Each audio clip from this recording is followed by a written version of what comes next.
Hello and welcome to this COMP3218 game design and development from the University of Southampton.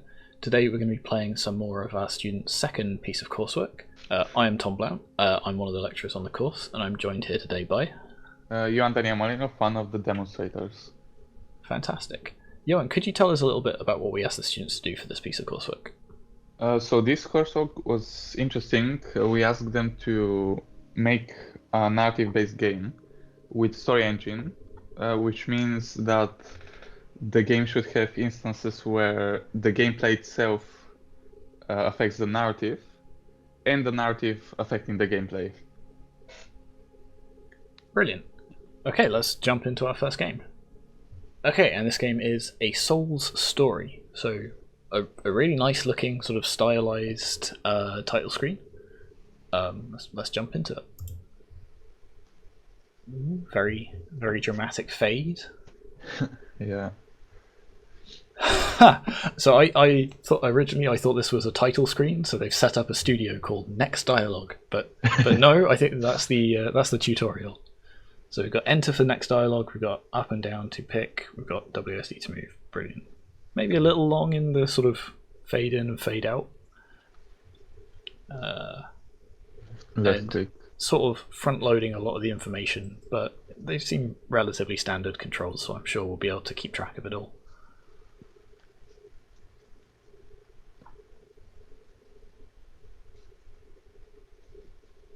Okay, does this count as dialogue or is this cutscene? I think, yeah, try pressing enter. Yeah.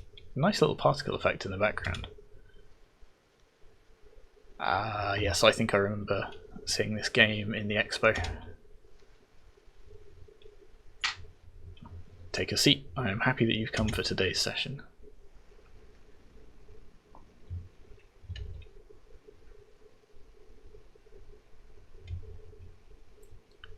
Okay, so I think that was a dialogue choice, but it didn't have... Or... Yeah, there we go. So now we get some options. Yes, we're ready.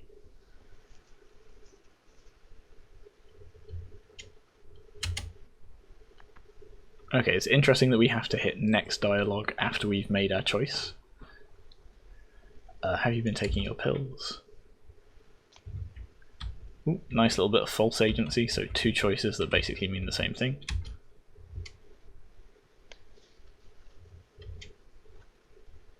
So it's a little bit, of a slow paced introduction, but I think it sets the scene quite nicely.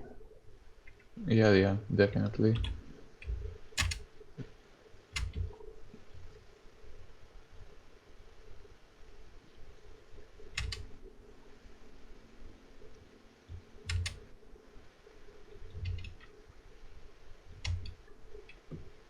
What's our favourite colour, yellow or turquoise?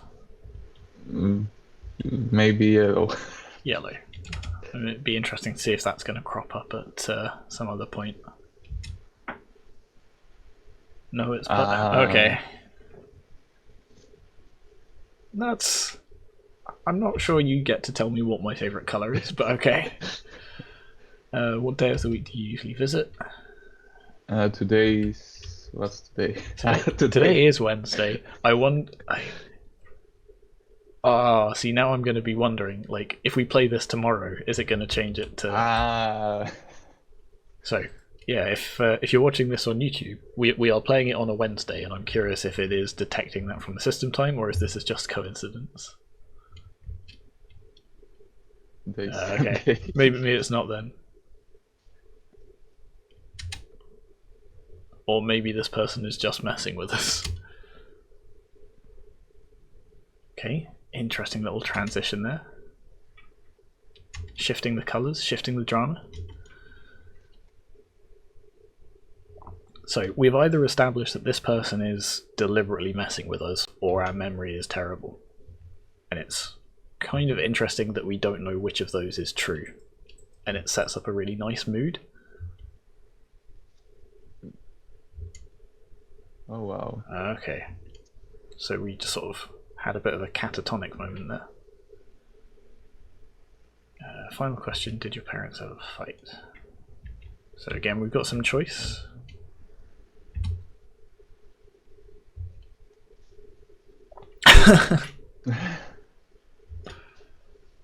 But last week we didn't want to say.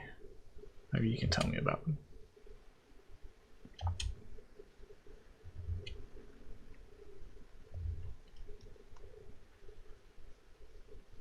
Okay, so I was about to say we've yet to see any sort of like real gameplay, mostly just sort of dialogue trees and stuff, but it looks like we've got a little flashback sequence.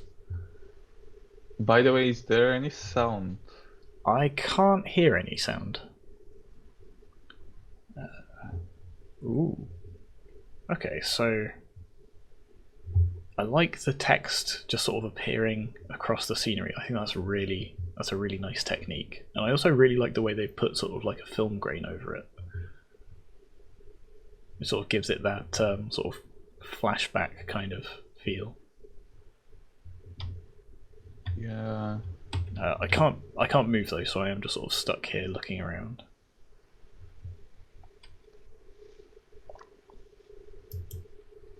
Ooh. So I did just click to see if I could get up or advance things, but I may have skipped it, or it may have just coincidentally ended, I'm not sure. I see. Okay.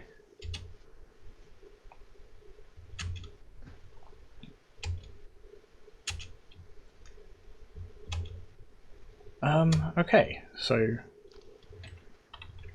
this is going to be another one of those things where I struggle to talk about the mark scheme because I'm too busy reading a whole bunch of text, but let's give it a try. So we'll start off with the overall sort of quality and aesthetics and that kind of thing. Yeah, so with the presentation. So, I mean, audio, I guess, is the first one, and you said that...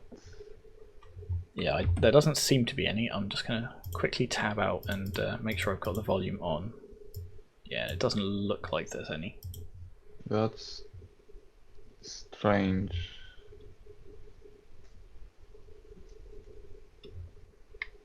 Well, if it's absent, then absolutely no sound.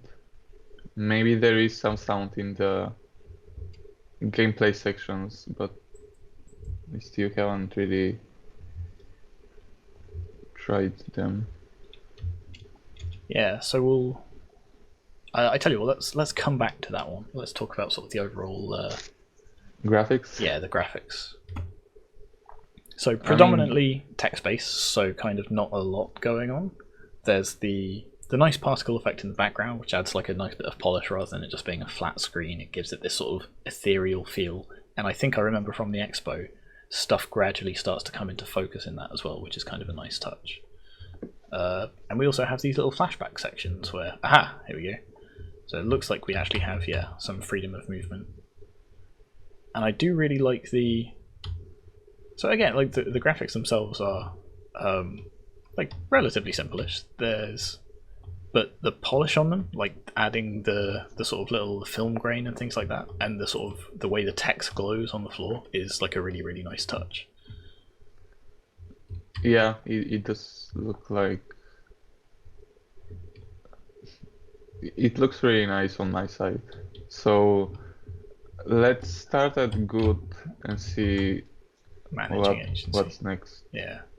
So just a little note that they're managing agency, so I can't step off this path either, which I guess kind of makes sense because, you know, it's a memory. Like, we're recounting stuff we actually did, so we don't actually have any agency in this. Although I think technically we do have a tiny bit of agency in the way some of these shake out. But we'll see. So yeah, let's start at a good. What would a good be? So consistent and effective graphics, and I think they're definitely there. Yep, I would say easily there. And I would say they're probably appealing as well, which I think puts us up to at least an excellent. Excellent.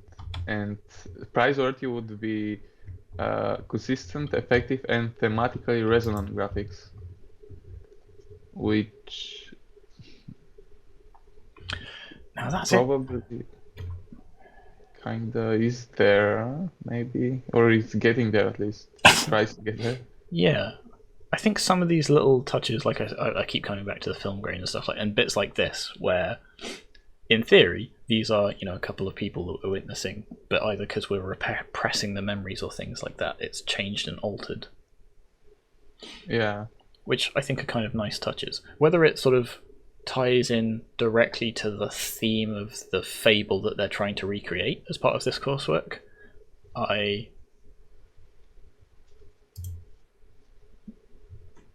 don't. I'm actually not sure which fable it is. I don't remember off the top of my head. Oh. I think. I would say, yeah, it might well be pushing up to that prizeworthy. What fable? So I think it might be the Fox and the Goat, which is sort of all about, not necessarily trusting all help that's offered to you. Or yeah.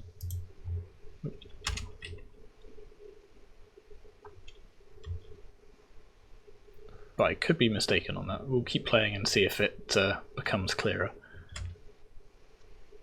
Yeah, so what do you think about the graphics? Is it between excellent and praiseworthy? I think so, yes. Yeah, okay, so I was hoping that, for example, the background here would become sort of more clear as we sort of gained our memories. But then again, we've got ending 1 of 6 with the amnesiac. Maybe it's still not clear enough. We'll see. Yeah, what about the information design?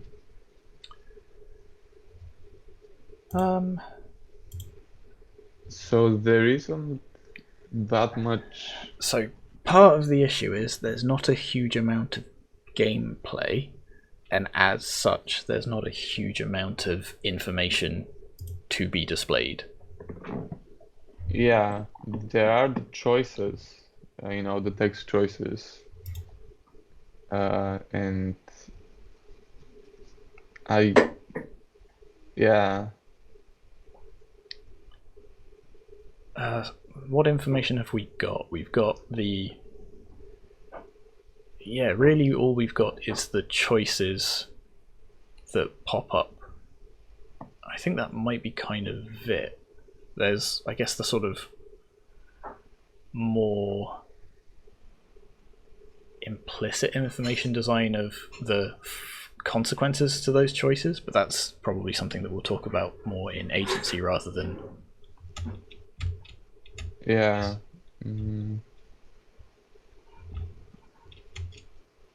So let's take a look at like a bare pass for this section, and then we'll see where we think it sits relative to that. Yeah. So a pass would be some attempt at information design. I think it will probably be like, yeah, again, it's tricky because like all of the information necessary for the game that they have created is there. It's just there's not a lot of it, so it's difficult to judge where it sits. So what would a satisfactory be? Most key information is shown, and yeah, that's where it gets complicated because it is shown, but at the same time it's just the choices.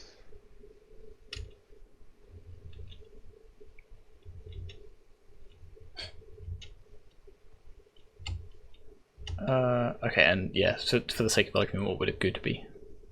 A good would be all key information is shown. Yeah, so we're sort of butting up against this. Oh, that's interesting. Huh. I wonder if that's random, or if it's just, if it's turquoise it's green and if it's yellow it's purple. Yeah.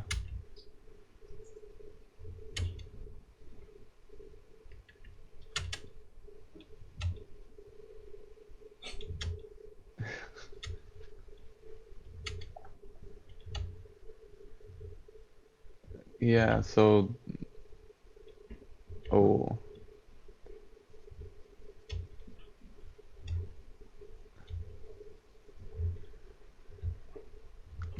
so information design.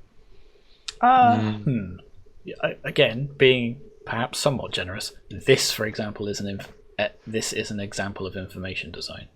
Like, we're getting some information about our mental state because the color of the text is changing. So actually, yeah, do you know what I'm going to say?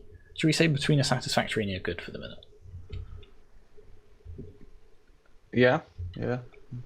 I think that's fair.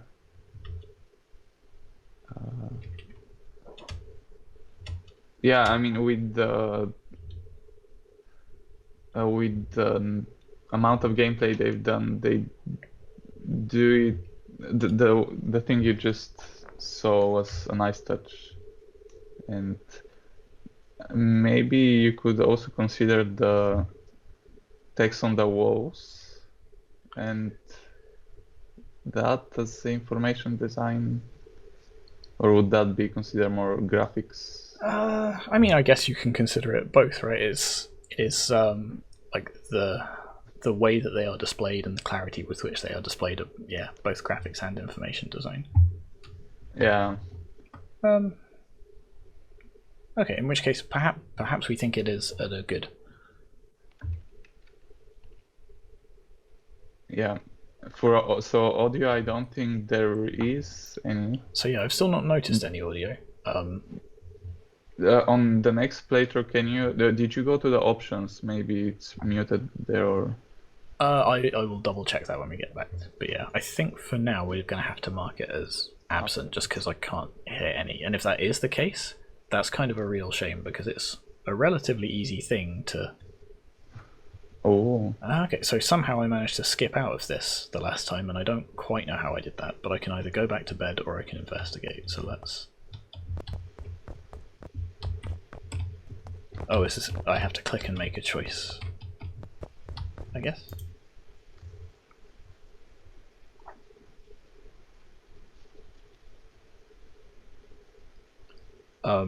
Yeah.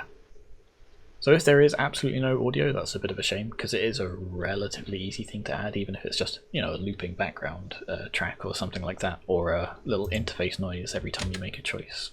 But we'll double check the menu just to make sure that we're not missing anything.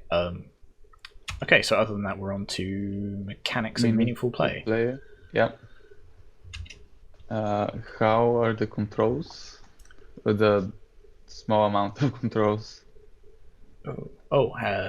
Yeah. I mean, the controls are fine. Again, they're very limited because there's very limited mechanics, seemingly. Yeah. But what controls exist are, smooth, usable. So, a satisfactory would be a reasonable set of usable controls. And I would say it's probably there, actually, because thinking about it, it's interesting that there is a separate button for advancing the dialogue and for interacting with stuff in the world. It almost feels like you could condense those just into the same thing, but like it's a bit of a minor point, but given that there's so few sort of controls and so few mechanics to interact with, it feels like worth mentioning. Yeah, because for good it would need to be a set of reasonable, smooth, usable controls. A reasonable set of smooth, usable controls. Yeah, and that's the thing. I think the controls that are there are smooth and usable, but it's whether it reaches that reasonable set. Yeah, exactly.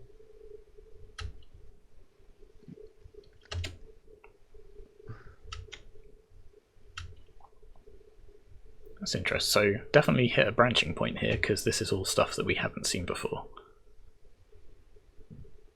Yeah. Okay, but in terms of mechanics,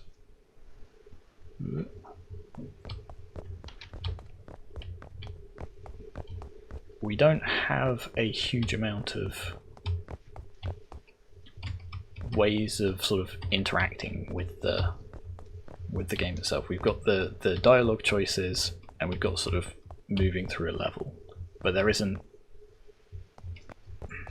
While it is fairly exploratory, there's not a huge amount of, sort of challenge or challenge to the play. Yeah. It's very much a sort of exploratory narrative. I think it maybe only just sort of crosses the line into game.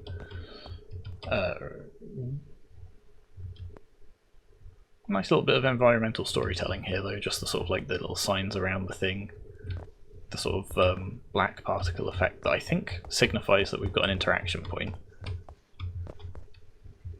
But but the choice to it is very limited. It's continue the story or don't. There's no real.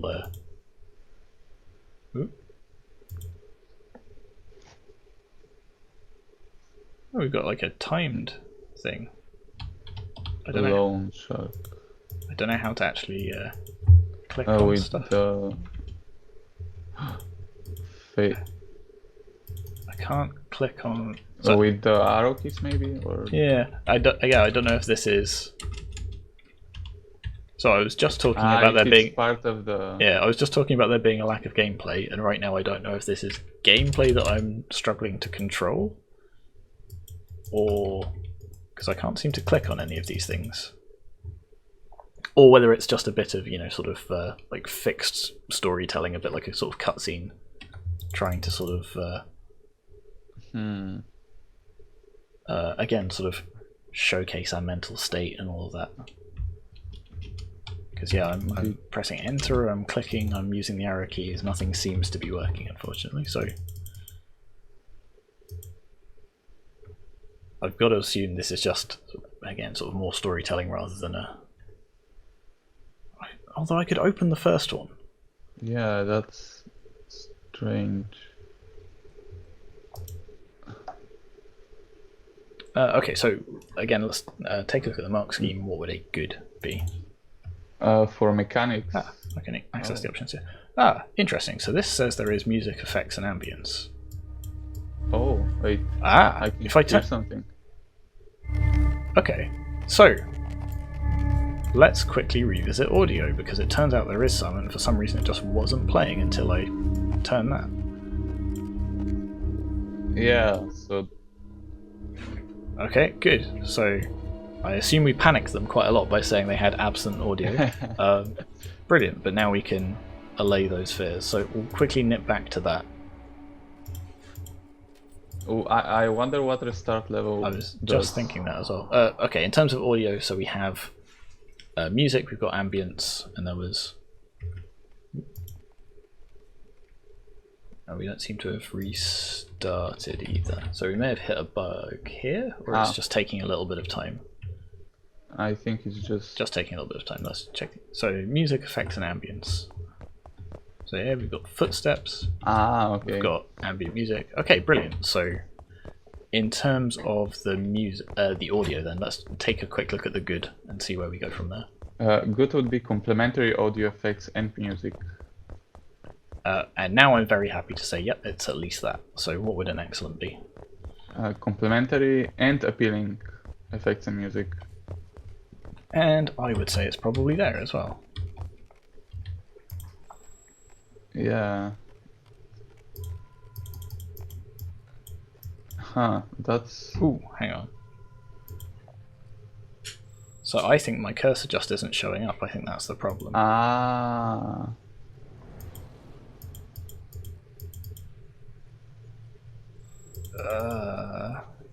Yeah, so I just can't see my cursor is the thing. Yeah, this continues.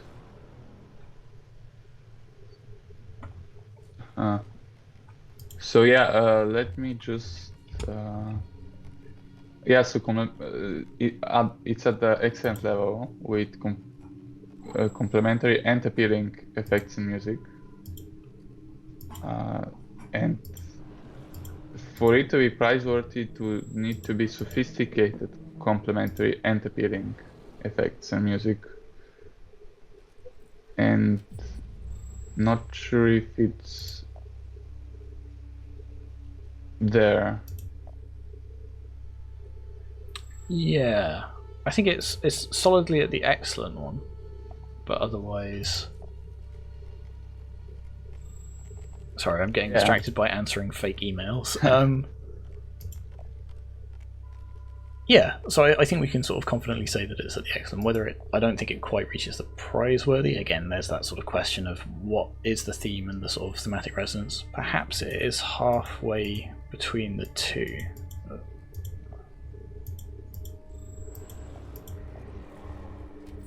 Yeah.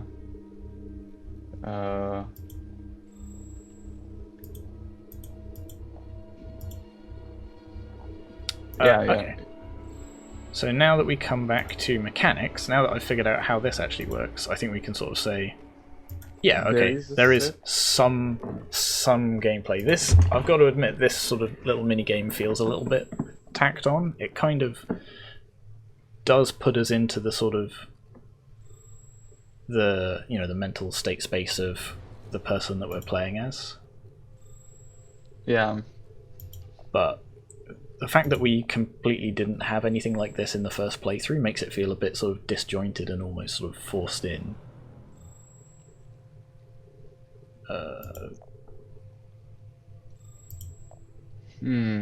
So, if we look at satisfactory, that would be a set of consistent mechanics. And... oh wow.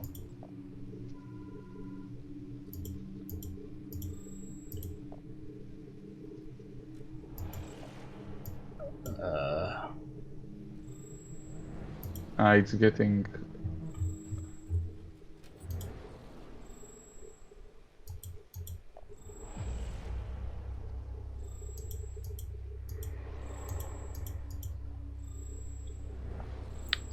yeah, so sorry, what would a good be? Good would be a set of complementary mechanics. And I don't know if, like this, for example... Yeah, I don't know if I would call it complementary. So on the one hand, I think it is kind of... like this bit in particular is almost sort of thematically resonant, where things have gone totally wrong and then sort of stuff starts spiraling. I feel like they maybe drag that section on a little bit, ironically, given that we were talking about the sort of lack of gameplay. But it feels like as a mini game in the middle of this kind of story, I don't know if it quite fits with everything else. Yeah, exactly.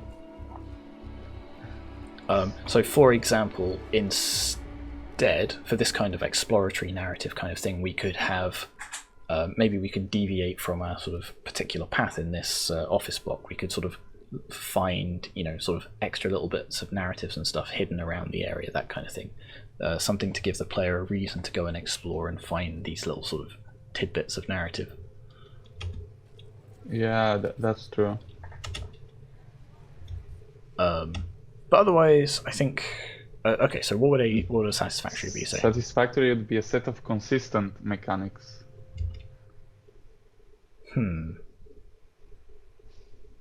And a pass would be... a set of inconsistent mechanics. So I don't want to say they're fully inconsistent. So it's interesting because, like, mechanically it does feel a little bit inconsistent just having that sort of mini game, but when tied into the sort of theme and this overall narrative, I'd say it maybe does work. Yeah, exactly.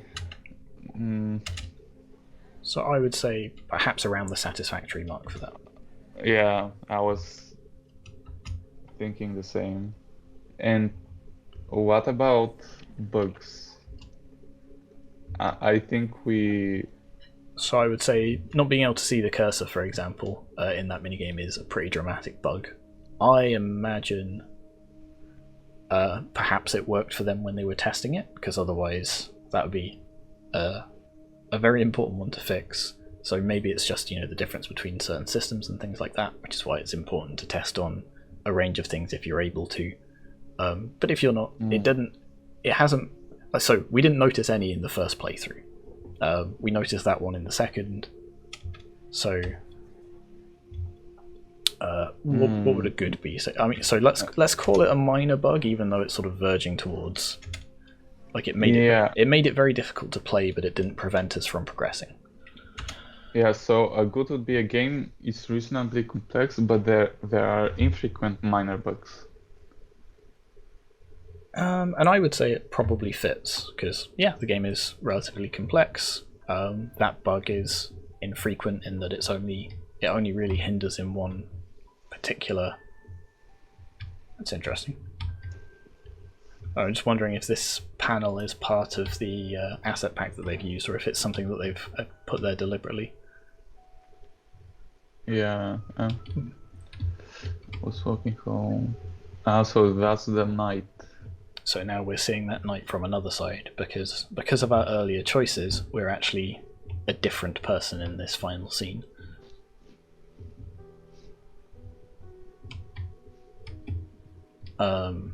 But yeah, so for bugs, I think we can put them at the good. Yeah. Cool, which takes us to the brief section of the mark scheme. And it says how will they accomplish the task that was set out for them. And we'll start that off with the story engine. So how the story affects the narrative, and how the story affects the gameplay, and how the gameplay affects the narrative. Again, somewhat tricky to consider, given that it is a bit of a lack of gameplay. Yeah. Or another word, or in other words, they're somewhat very closely interlinked. Like, we can't differentiate between the choices that are made through the dialogue and the rest of the gameplay, because that kind of is the rest of the gameplay. Yeah, exactly. Ugh. Okay, the music definitely ramping up there. Ooh. Oh wow. I like the way that's a very interesting representation of that, the way the particle effects just sort of dissipate.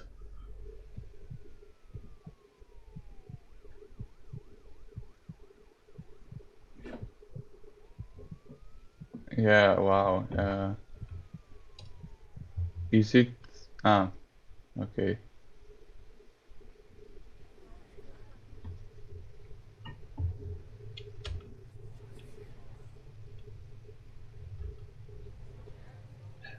Oh, yikes.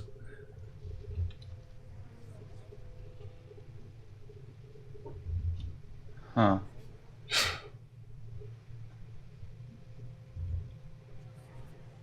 The phosphorus, the false. Interesting. So, yeah, let's see how. So the game world is, I guess, where you're walking, and there really is not that much. So the choices you make in dialogue definitely affect the worlds you see in the gameplay and the actions that happen there. So obviously this time we were a totally different character in a totally different scene, if you like. Yeah. And quickly looking vice versa, it doesn't seem like the actions that we take within those game worlds directly affect the story. There are, however, the moments within the dialogue that change the way the story progresses. Yeah, so it's all done through dialogue, in a sense. Or, as it was just a few moments ago, you had a choice between attack and don't do anything. Yes, and we did have the one earlier in the bedroom where we can investigate or go back to sleep as well. So there actually are some moments there as well. So I would say, I think we're probably going to have to consider both of them at the same time to an extent. What would a satisfactory be? So a satisfactory for both would be some examples of where one impacts the other. So the game world, the story, and the story, the game world. And I think that is true. What about the good level? That would be a number of examples, and it impacts it in important ways. Okay, so there are some that have pretty dramatic branches. So I think we might be there for both of them as well. What about the excellent? It would be a consistent interplay between the game world and the story, including important parts or the story and the game world. Okay, and I don't think we're quite there.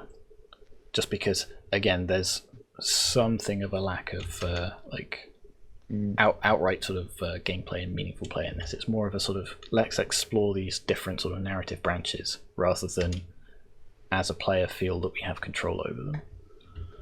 Yeah. Number of examples. Yeah, I guess it's fair. Although I'm wondering about the game world to story.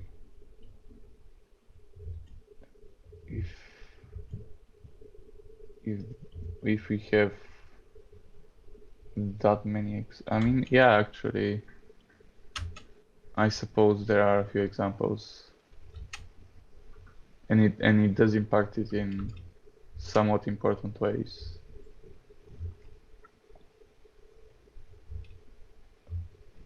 Yeah,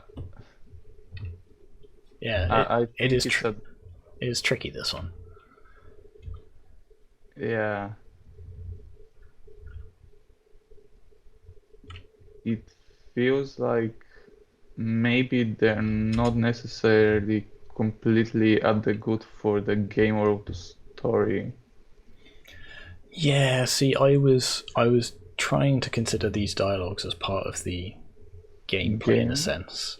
Yeah. But I think you're right, maybe they're somewhat lower for that one. So perhaps halfway between the good and the satisfactory for that aspect. Yeah, exactly. And for the other one, for the story to game world, that's a bit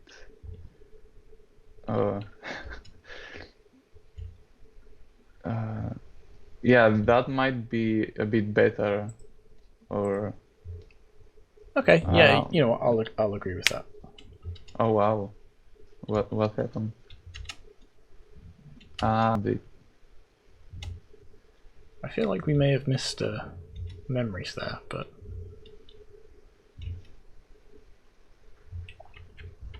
yeah, you're right. Given like the choices that we're making, sort of the narrative choices that we're making as part of this, has a massive effect on the, like, for lack of a better word, what gameplay we actually get to do and see. Yeah. Okay. So in which case, let's move on to the agency section. Yeah, that's going to be interesting. So the richness of structure. So there's definitely a lot of branching points. Like there's 6 different endings. Yeah. Sadly, they haven't provided any diagram of the branches in the game notes. So we'll have to go with what we have seen. Yeah, but even so, it's a shame they didn't, because it does make our life a little bit easier. But even from what we've seen, there's definitely a fair number of different branches. Like we've not really hit the same thing twice. Yeah, exactly. So a good would be several branching points, which I think we're there. Yep, definitely at least there. So what would an excellent would be a number of branching points throughout the game. I think we're there as well. Yeah. Yeah. And praiseworthy would be a network of branches and paths throughout the story. So I'm not sure if it's a network. Yeah, that's the thing. So it feels like once we're on a branch, we're on that branch for good. We can't necessarily move back and forth between some of the different consequences. Yeah, so it feels at the excellent level quite nicely. Yeah, I agree. Okay. And what about the choices, the quality of choices? So it's tricky because almost like the inherent premise of the story they're telling, we don't have a lot of information to work with. Like we have, to some degree or other, lost our memory or do not want to talk about it, or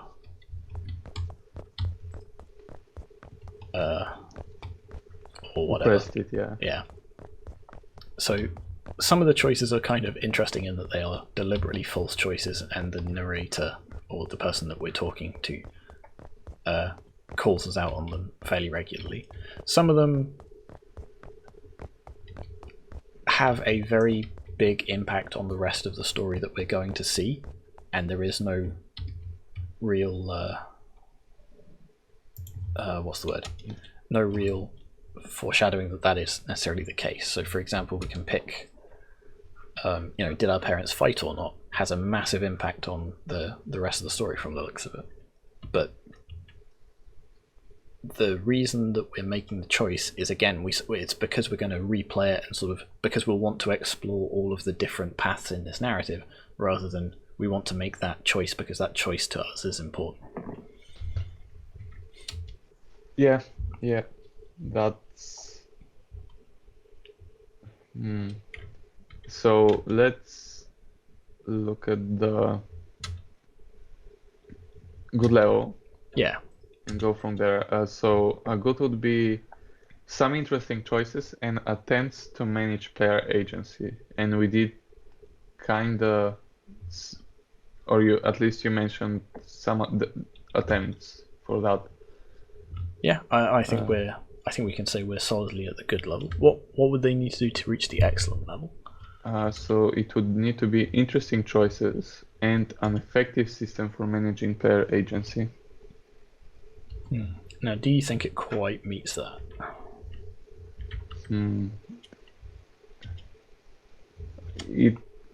It's kind of hard to tell if it's because there isn't that much, in a sense, happening anyways. Because of the gameplay sections, for example, it's mostly. I think it's very close to just being a sort of a visual novel rather than a game, and that's not a criticism of visual novels by any means, but we are specifically looking for some elements of gameplay and agency in this. So a lot of it is just sort of continuing to find out what the rest of the story is rather than making choices that we hope to impact it. So I say an interactive book. Yeah, so I would say we're solidly at a good for this. Now I have to do this mini game with no mouse again.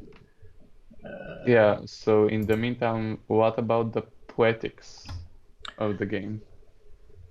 So I'm still not 100% sure what the overall theme that they're going for is. Well, let's think. So it's not the tortoise and the ego, because or at least it doesn't feel like that. Which is all about getting everything you want, and we certainly aren't getting everything we want in this story. Yeah, the ant and the grasshopper. Which is all about preparing for the future. So I would say it's probably the fox and the goat, which has that moral of look before you leap. Look before you leap, not believing everything you're told. Yeah. And it feels like that's kind of what we're going for, in that we have the sort of sessions with presumably our therapist. I'm just going to let all of these emails time out. Yeah. So we have these sort of we effectively do the sort of looking in that conversation, and then we do the leap back into the past to sort of experience it, and based on the decisions that we sort of made in the conversation changes what we sort of see and experience as we play.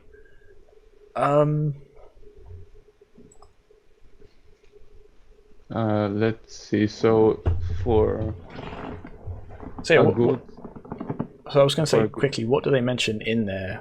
So I know they handed in a relatively short set of game notes, but do they mention anything about sort of the thematics? Let me. So not necessarily.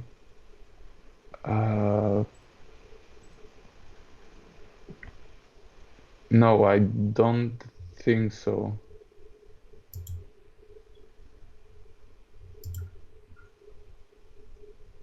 Okay, in which case we'll work with what we can see and intuit from the game itself. So So yeah, what would a good be under the mark scheme?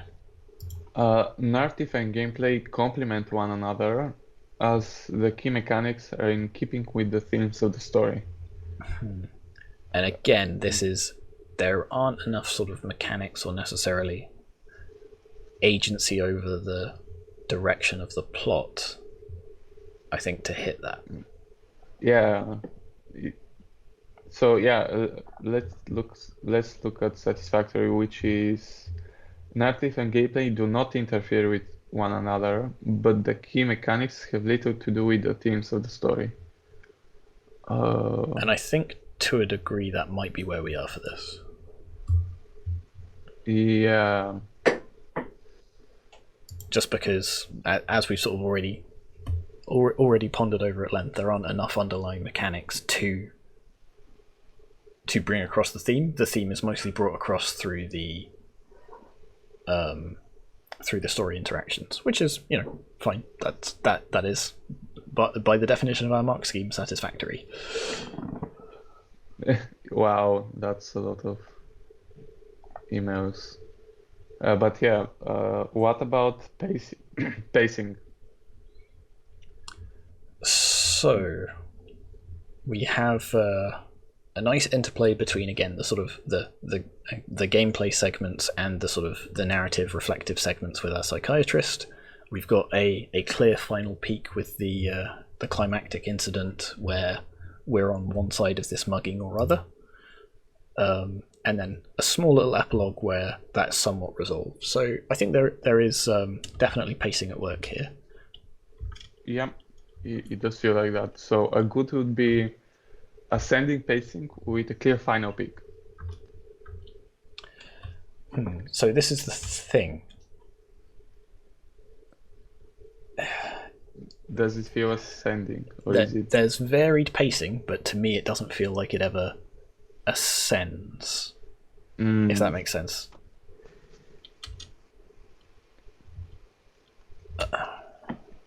Yeah. That said, so I think the next one up would talk about multiple peaks and the final climax. I think. Yeah. Again, because we've got this nice interplay of recounting memories, then experiencing memories, then recounting memories. That kind of it. Overall, it might be flat, but there's enough sort of like interscene rising and falling that I think we can probably grant them that.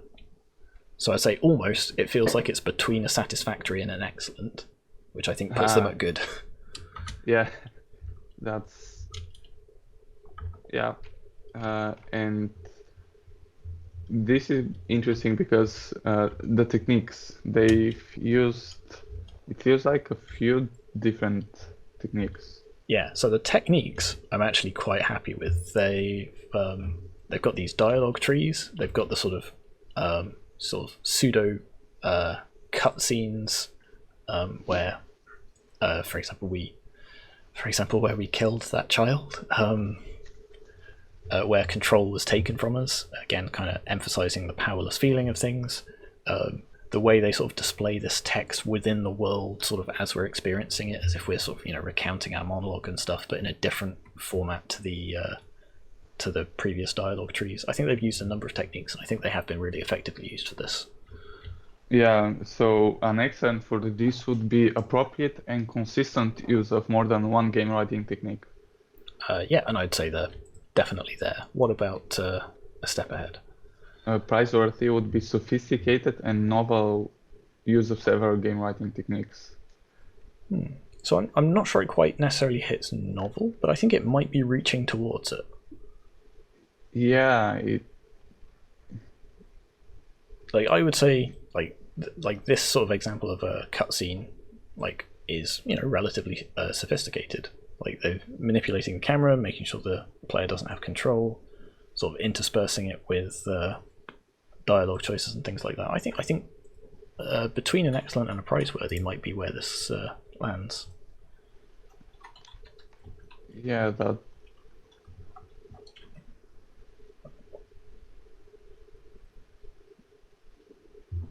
Yeah, so I guess.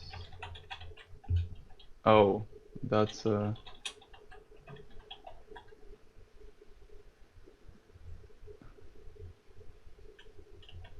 yeah. Okay, so finally, I think we have the feedback.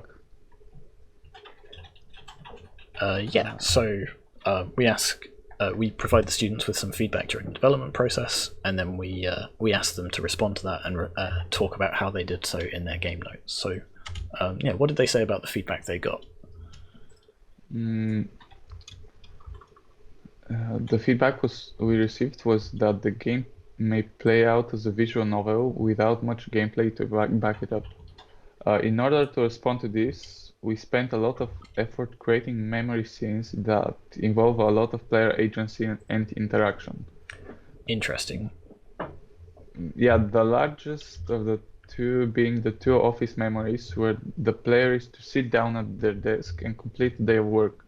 Without these player interactive moments in the memories, we are aware that the game wouldn't have much for the player to do apart from just experiencing what they are watching and clicking throughout the dialogue. On top of this, we wanted the memories to be interesting and engaging and to leave the therapy dialogue as a secondary. So some memories play out as a nightmare scene with exaggerated effects and intense audio, whereas others are a lot more calm. This is dependent on the stage in life the character is in and their current mindset. This would help keep the memories engaging for the player to play without, which couples with the interactive memories to ensure there is enough gameplay to justify the game. Okay. So that's everything.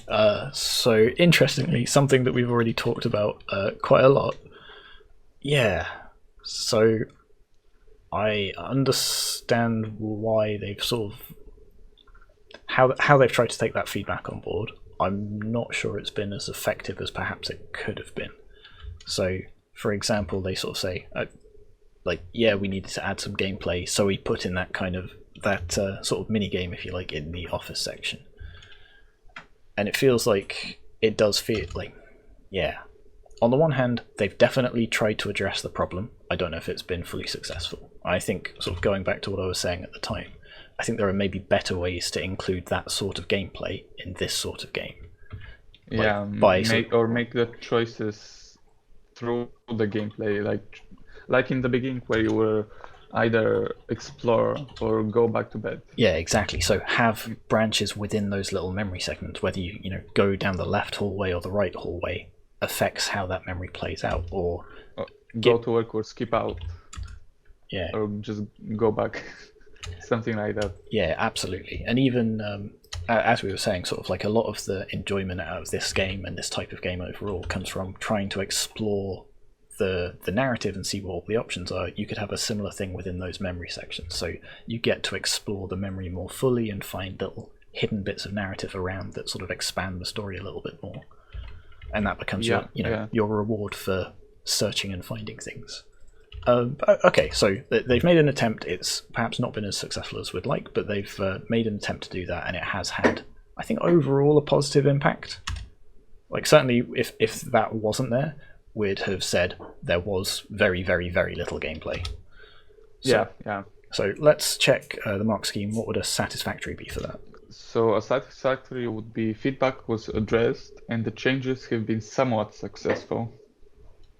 And so that feels like where we are. What would a pass be? A pass would be feedback has been addressed and the changes have been successful.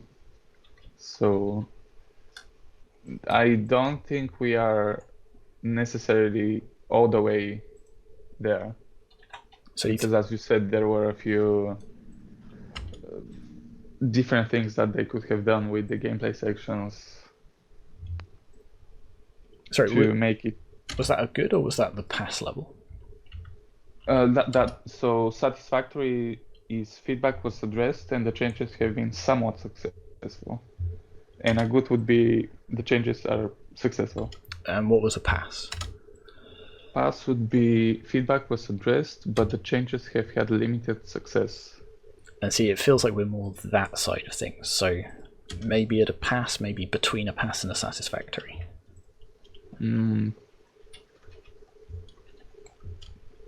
Yeah, limited success.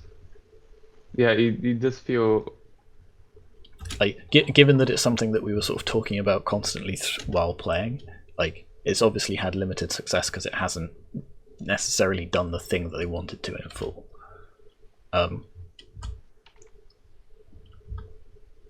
Yeah, it feels. Okay. Yeah, it feels correct to say that. Okay. In which case, let's move on to our next game. Okay, and this game is Twisted Potential. So again, another nice title screen. We've got some background music that should definitely be coming through properly this time. Huh, yeah. Okay, so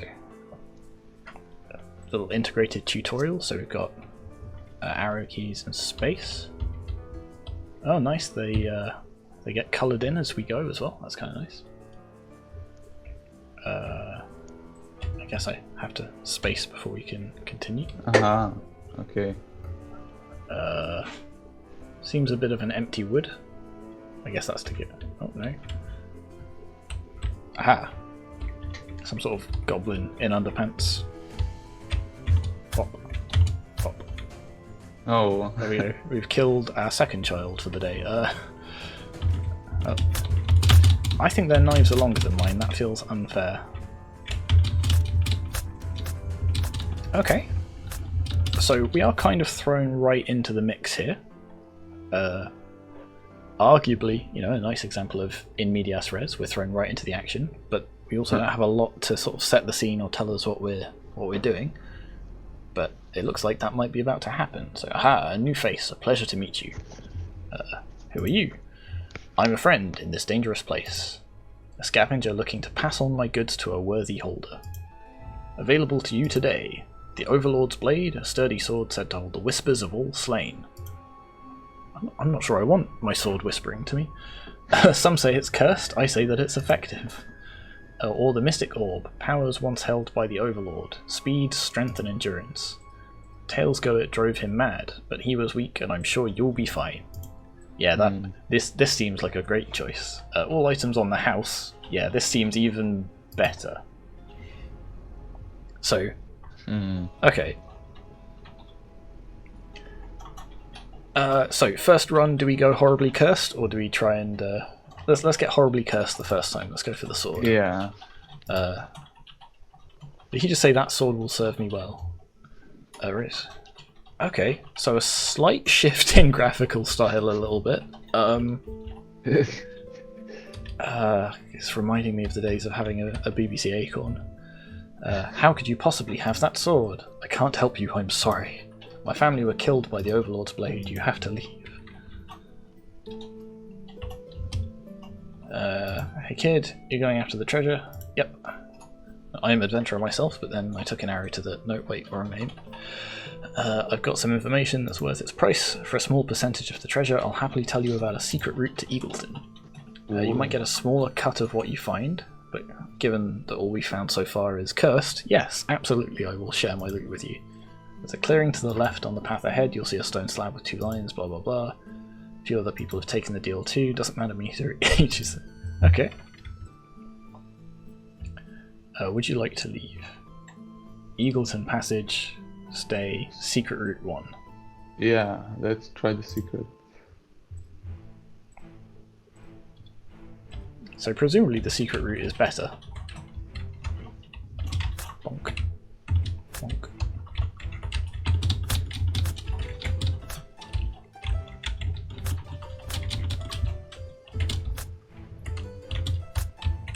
I maybe should have finished him off before running around. There we go. Okay, 1 secret passage completed. Oh look, it's you again. What are you buying, stranger? What are you selling? I entrust the sword has treated you well since I left. It has actually, it's been pretty good. For such a loyal customer, I wish to extend my previous goodwill. We also can have a Mystic Orb. Simply ignore the tales of curses attached to it. Yes. Yeah. I'll have an item worthy of yourself when we next meet. always trust somebody with purple hair and glowing red eyes. What could go wrong? You shouldn't have the Overlord's Blade. You know, I've heard that before. There's no salvation here for those who wield cursed swords. They taint your mind, your heart, your soul. I think it's about time you left before you scare my patrons. So again, we don't get anything from presumably the tavern. Remy no trust dark magic. Remy smell it on you. Remy no tell secret. Ah, interesting. So by getting the more powerful stuff, we turn everyone against us. I feel like we're leaning towards the eagle and the tortoise story here. Yeah. Ooh. Yeah. So I realise these are probably from an asset pack, but that is kind of a nice telegraphed attack. It means I can hop out of the way. There we go. But I think with all of our horribly cursed magic items, we're kind of doing okay. I can just tank most of these hits, although that is a lot of people. Okay, so while I'm getting stabbed repeatedly, shall we start with the mark scheme? Yeah.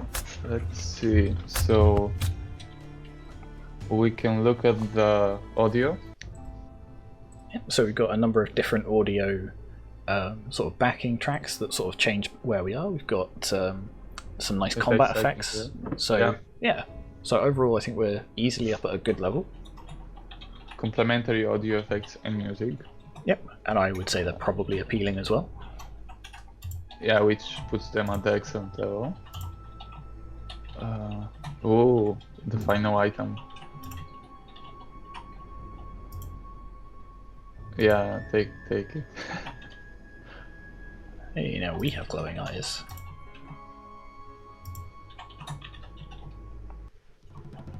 Oh, final fight. Interesting. Yeah, so I think we're probably... Oh. I feel like I died a lot quicker than I was expecting there.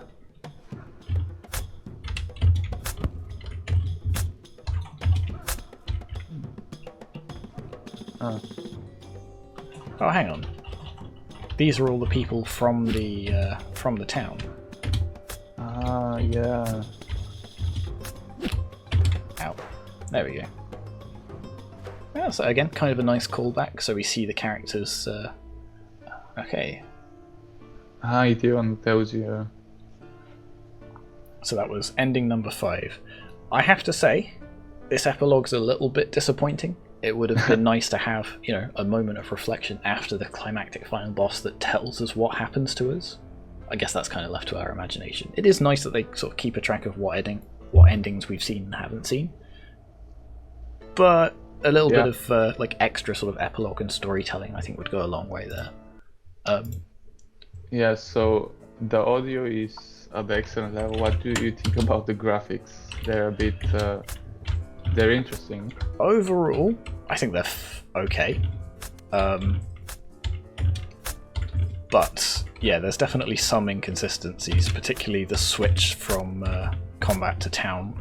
Like, it's not dire, but it is a noticeable and even things like the sort of traveling merchant banner or header or whatnot when we move towns, like, very much stands out as like not fitting in with everything around it. So let's just take a look at Satisfactory and see where we feel. Satisfactory would be consistent graphics. Okay. So a pass would be... consistent but poorly chosen graphics. Interesting. So what would below a pass be?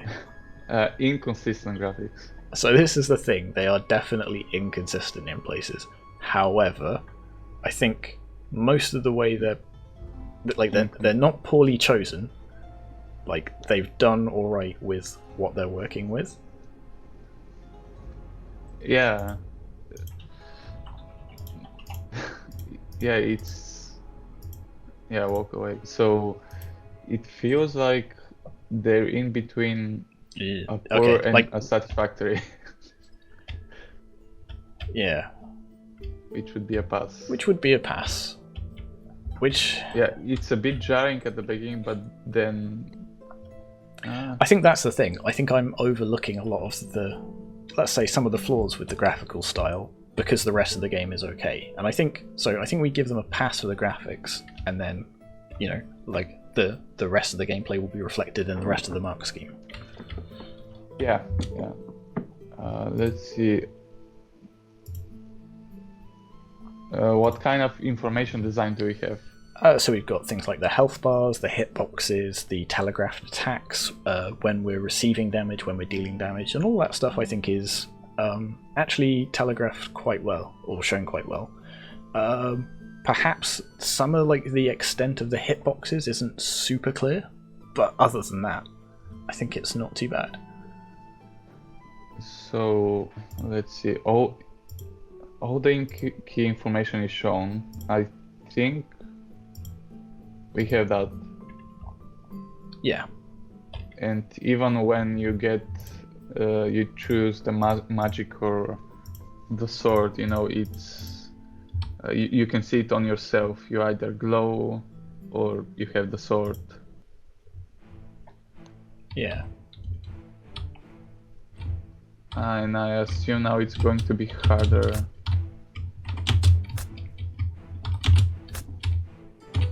Yeah, harder to actually. I'm hoping that I can get in the tavern at least, and then maybe heal, because otherwise I'm gonna struggle. There we go. Yeah. So I think all key information is shown. Yep. Is it shown clearly, which would be the next level? I think it might be leaning in that direction.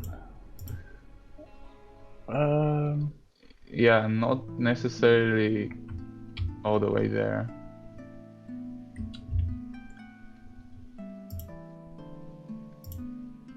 Yeah, I'm wondering if it's just at a good level or maybe in between. You know what? No, I say it's probably at the good level, or Yeah. rather, So is good clearly, or is good? Good is just all key information is shown. You know what? I think it actually might be up at the excellent. I already complimented like the telegraphing of attacks and things like that. Yeah, and the little things as well with your character changing. Yeah. Okay, so let's get on and look at bugs. I don't think we have.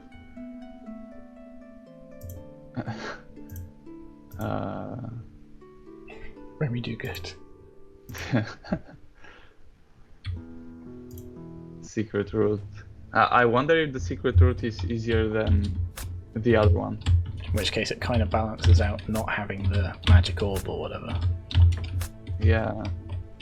Seems to so I don't see any major bugs or any minor bugs for that matter. Yeah, and I'd say the game is, you know, reasonably complex. We've got a bunch of different types of enemies. We've got we've got a bunch of different types of enemies. But we've got, you know, combat, movement. We've got interacting with NPCs and whatnot. Like, it's absolutely reasonably complex for this sort of prototype that we're looking for. Yeah. So. Oh yeah, and not to mention upgrading your powers as well. Final challenge. Nah.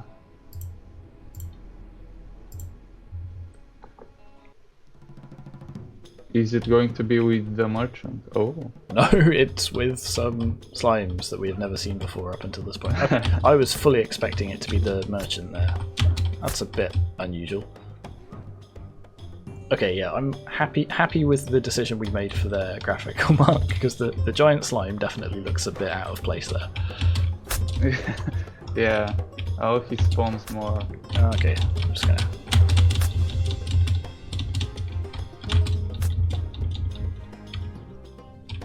I don't know if I can actually damage... Oh, there we go. So yeah. Okay, actually, going back to what we were saying about hitboxes and stuff, the extent of that boss's hitbox could have been a lot clearer. So maybe, yeah, between good and excellent for that, I think. Yeah. But yeah, bug-wise, I think we're safely on a... on a good level. An excellent would be game is reasonably complex and there are no obvious bugs. I think we're probably there. So, for example, that trying to attack the final boss there, I don't know if we count that as a bug. Or just, yeah. And that's the thing. If it's a bug, it's not an obvious bug. It could just be a quirk of the combat system. This feels a bit unfair. Yeah. But okay, so yeah, I think we say they're excellent for bugs, and then we move on to look at controls. Controls, yeah, and the controls are, yeah, like smooth, intuitive, reasonable. There's not a huge amount of different stuff to do. Like again, maybe nice if there were somewhat different mechanics that we could be utilizing and interacting with, like, you know, a dodge, a heavy attack rather than a light attack, that kind of thing. But the controls they've got are smooth and usable. Mm-hmm. Smooth and usable. That would put it at a good level. And for excellent, it would need to be intuitive.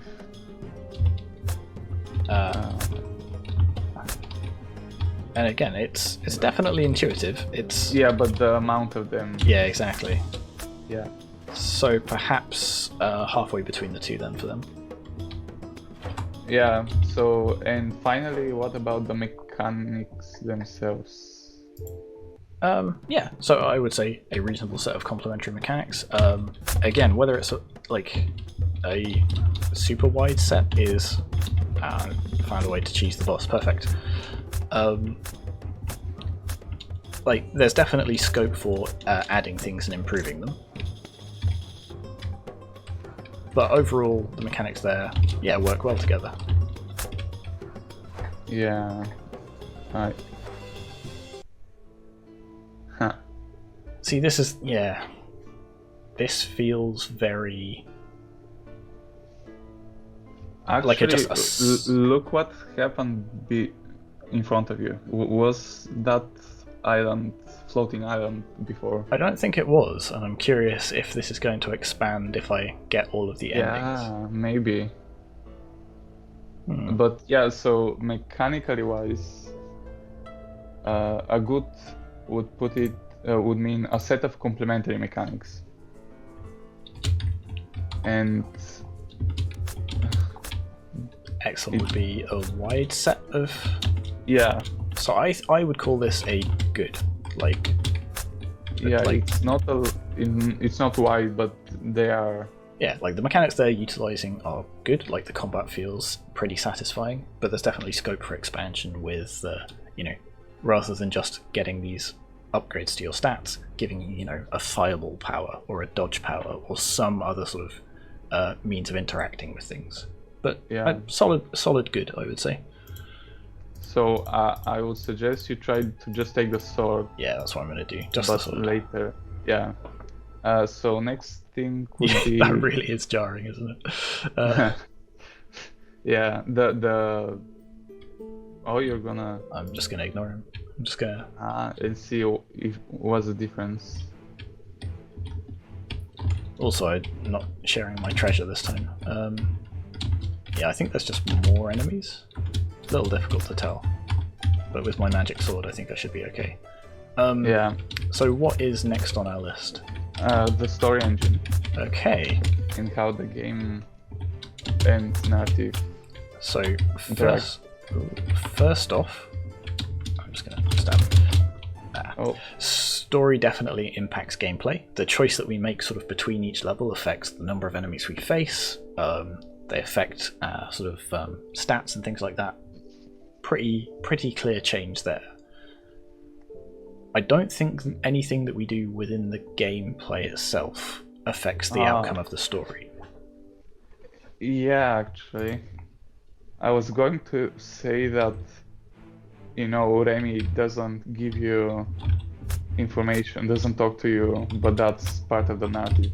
Yeah, like it's very much a sort of, you know, a dialogue choice kind of a thing, and it's affected by exactly. the previous ones. Exactly. So actually, So for this kind of thing, we'd be looking for, you know, like hypothetically, if there were a way to sneak past all of the baddies or something, and we chose to sneak past rather than murdering everyone, and then characters remark upon that as part of the story, or it changes the course of the story, like that's the kind of thing that we'd look for. Yeah. So So I'm looking at the game notes, and they've said a few things about how the game world impacts the narrative. okay. So NPCs will have dialogue based around items you've collected from the merchant and may refuse to talk to you. Oh yeah, but that's... I would say that's story affecting the game world again. Yeah. Next thing, the levels may be found to be difficult without items, tempting the player to take the easier route and collect items from the merchant, leading to worse endings. Yeah, okay. Yeah, actually, everything they said about the game world impacting the narrative is actually the narrative impacting. So let's take a look at that first. So what would a good be for that? For narrative impacting the... Let me show it up. So that would be a number of examples where the story impacts the game world in important ways. Yeah, I would say solidly there. Yeah. So let me check if it's a consistent interplay between the story and the game world, including important parts. Yeah, it might be there. Yeah, maybe halfway between the two. Like the consistency is like they're very sort of solid and abrupt moments. It's not sort of woven through the course of the game. Yeah.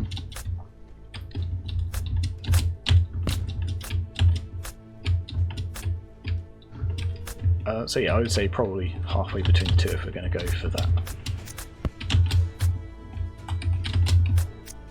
Yeah. Oh. Alright. And what about the game world to the story? Yeah, that's the one that's not a lot of examples that we can... So what would a satisfactory be? Some examples of where the game world impacts the story. I'm not sure it does. Yeah. So what would a pass be? A few sparse or minor examples of where the game world impacts the story. So I think we can be somewhat charitable and say, you know, making the choice to speak to the characters and whatnot and reveal paths might be considered a sort of minor effect in that way. So I think we can probably say they at least get a pass for it going that way. Yeah, now that you mention it, that can be. But overall, I think it's mostly going one way. Yeah.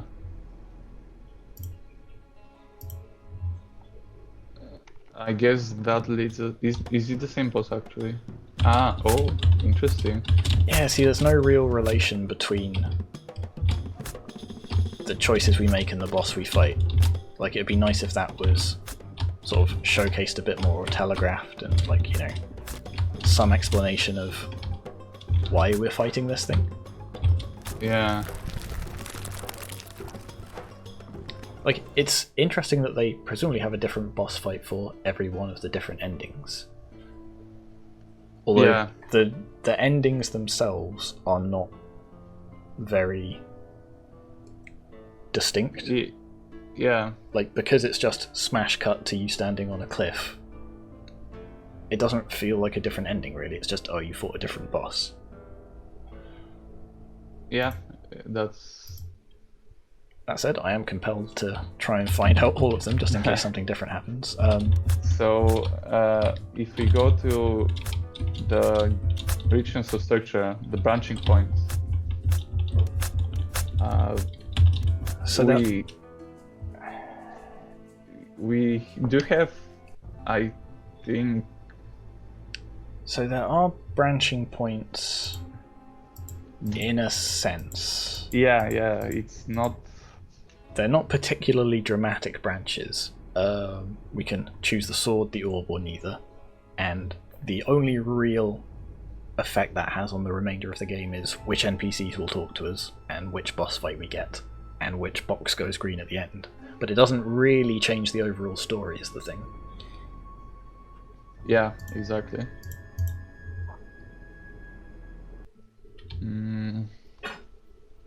So let me see. Yeah, here I would say it's some minor branching points, maybe. Yeah, I think we're probably there. So what would that be? That would be a pass. Okay. And some branch. Yeah, it feels like, you know, there is something, but it's not perhaps as complex as it could have been. Yeah. Okay. So next I think we're onto agency. Yeah. And the choices themselves, actually. Yeah, the quality of choices.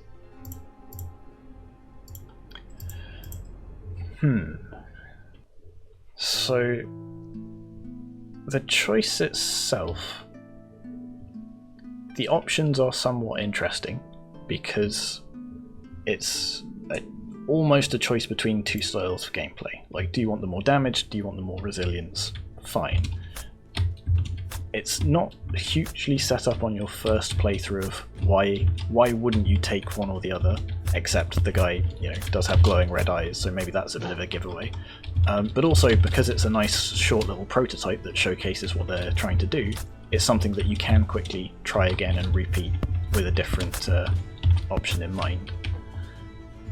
That said, as we sort of talked about the branching, the choices don't have a huge impact on anything else. There is, like, it really feels like it's missing that final cutscene that says, aha, because of your choices, this is what happened. And that almost takes away from them in my eyes. Yeah, that's true. I agree. I think it's, you make the choices and then the ending is just, you made skeletons this time, okay. For some reason. Oh wow.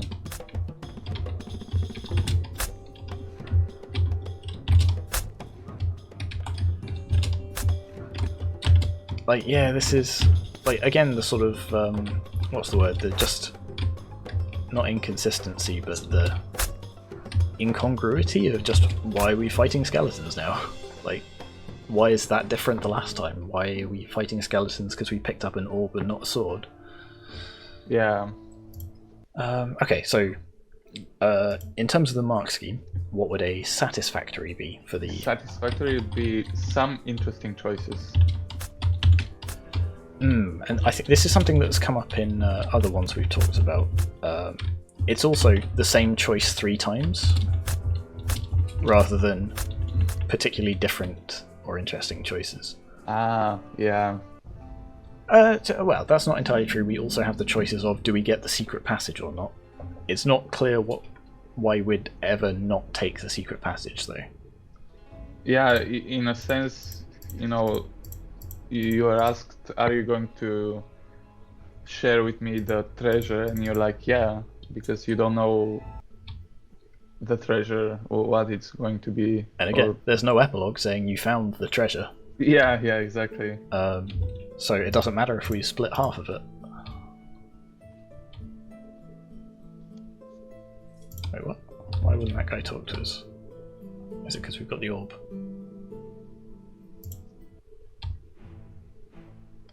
Yeah, so yeah, that's. So, I'm wondering if it's on the pass level then. Few interesting choices, or between. Yeah, it's difficult to say. I think maybe between the two. Like, the choices that they've got, I can see why they've created them in such a way that they have. Yeah, it's one of these things where, like, they could have done more with it and woven it into the story a lot better, I think, than they did. The choices themselves, it's not just be evil or don't be evil. It's this thing will have some sort of tangible effect on the way that you're playing. which I think is what pushes them up just a little bit above pass. Yeah, I think I agree. So that leads us to the poetics of the game. And I think, to an extent, they do reasonably well with this, because of what we were saying before. It's clearly the eagle and the tortoise. It's all about, getting everything you ever wish for turning out to be a bad thing, or at least it feels like that's what it's going for. I don't think it ever does turn out to be a bad thing. Now that I think about it, we end up killing everyone in the town, but we never get any context for, is that a bad thing? Maybe that's what we were after all along. Now we get to be, the new champion, the new conqueror, all of that.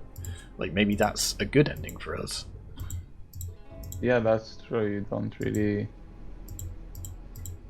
So it feels like they're building that, like, much like the choices, it feels like they do have an understanding of what they want the sort of metaphor of mechanics to be. Oh.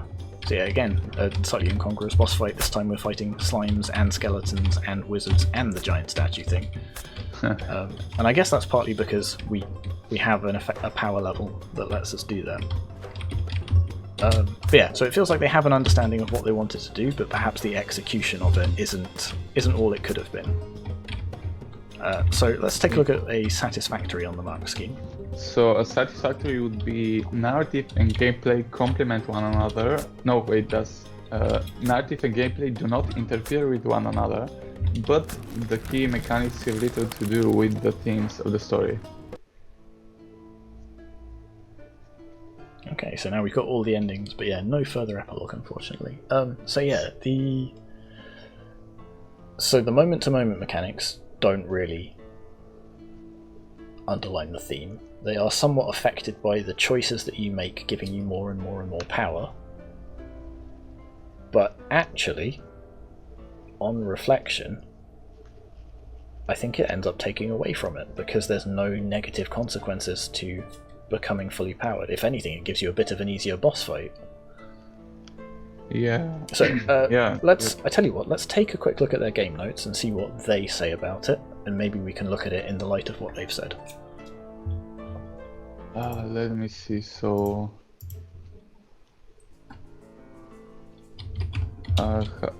they've said how the narrative impacts the game world and vice versa. Let me just quickly.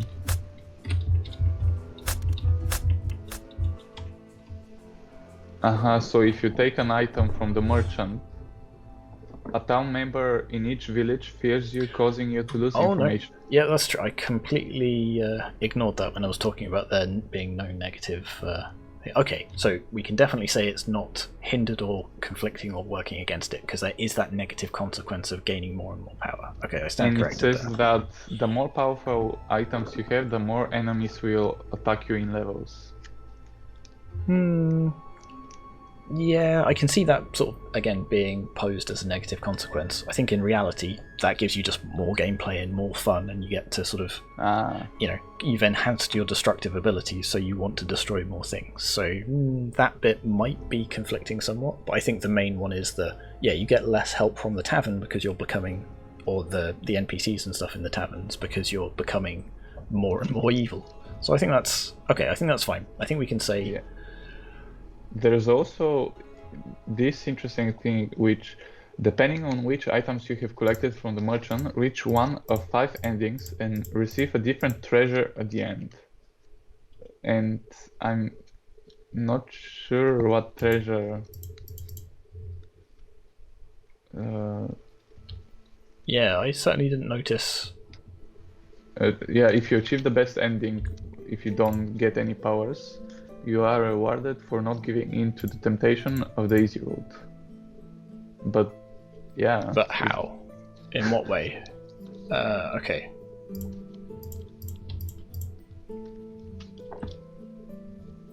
Okay, so a satisfactory would be they're not actively working against each other, they just don't fully support each other. A good would be narrative and gameplay complement one another as the key mechanics are in keeping with the themes.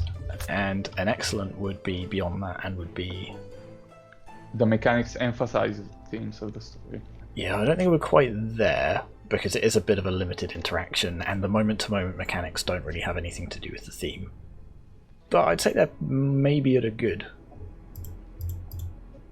Yeah, yeah, I think they've tried to do it.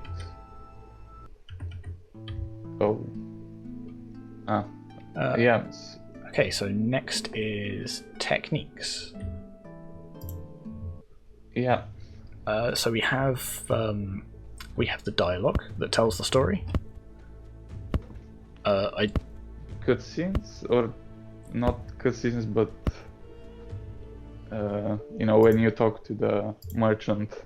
Yeah, it's more of the same sort of dialogue. It's arguably, a transition to a different scene though. So yeah, two relatively similar techniques. Yeah, we did sort of mention the epilogue, or not the epilogue, but no, that's not necessarily a technique, but the ending where it shows you everything you've done. Yeah, well, I've already criticized that for not really being used as a storytelling technique anyway, so yeah.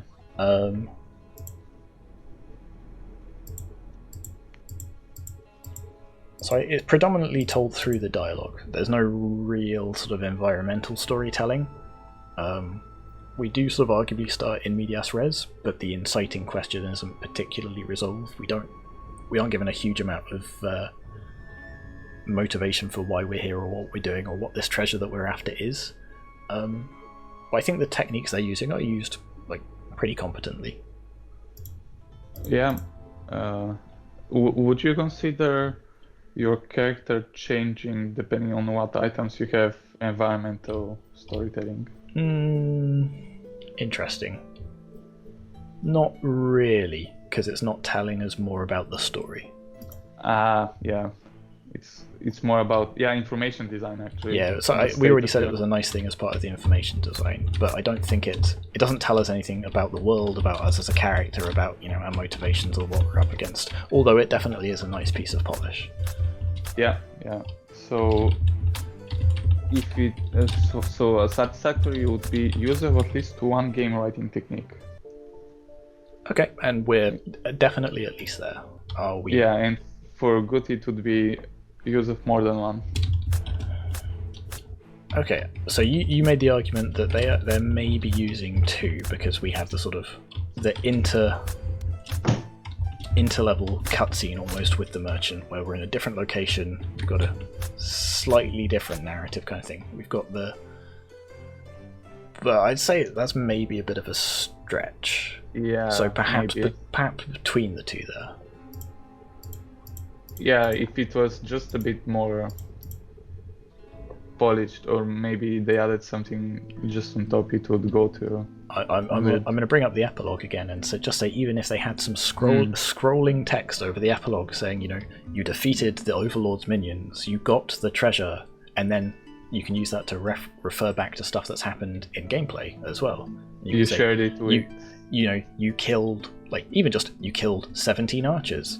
That almost, again, goes back to the story engine thing, would show the gameplay having an effect on the outcome of the narrative. But yeah, you shared the spoils with Remy and your orc friend.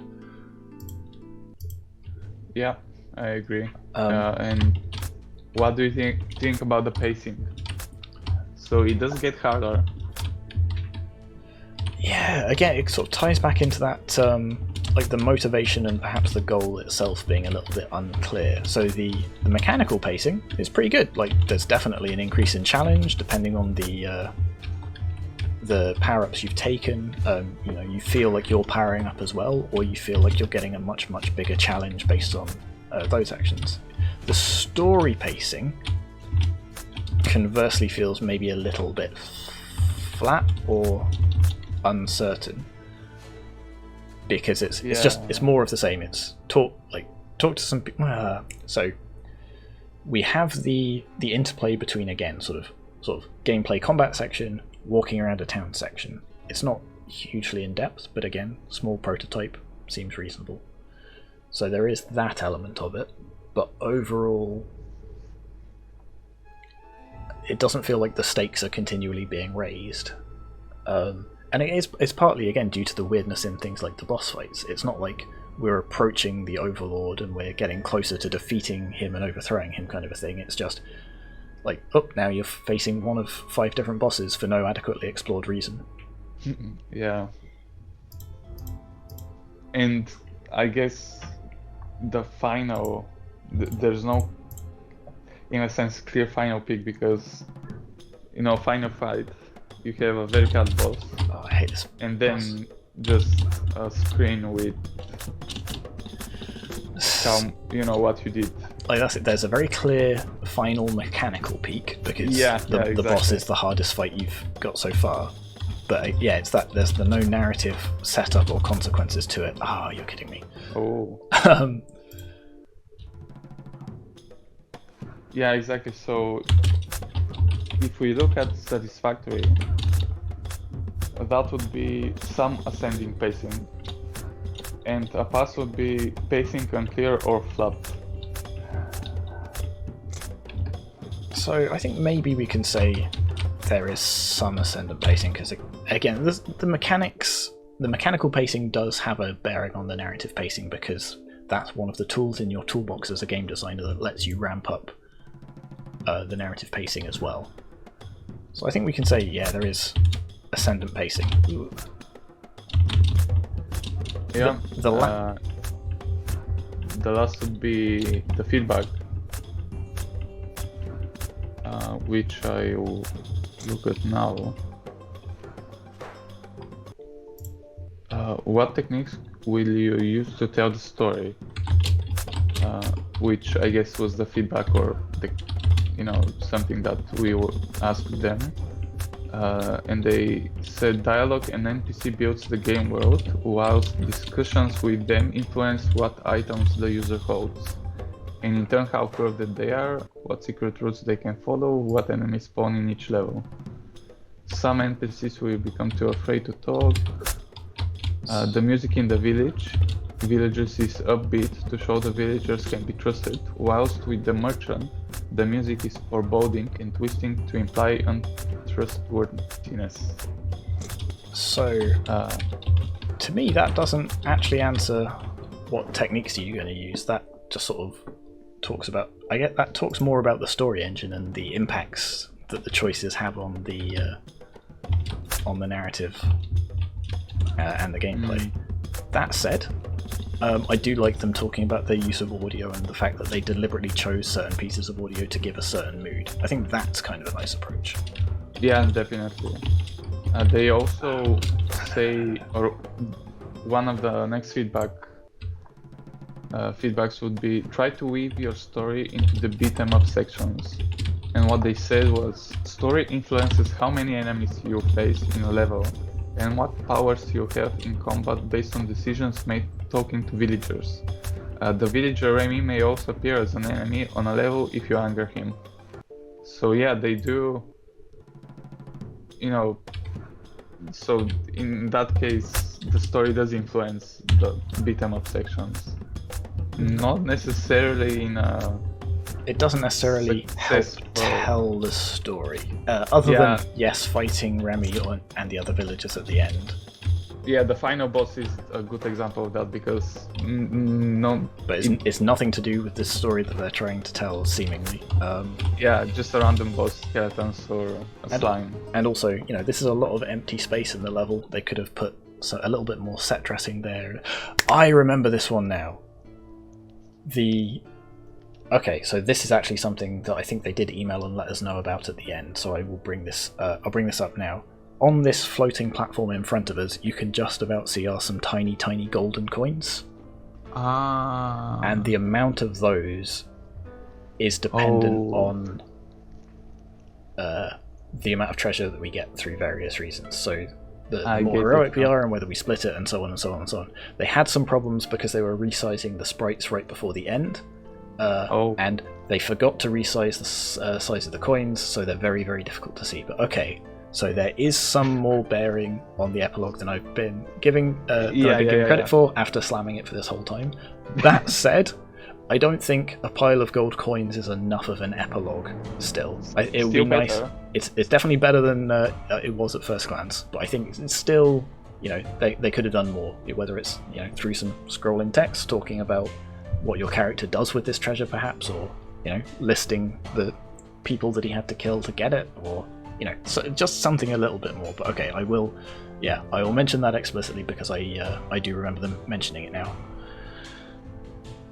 And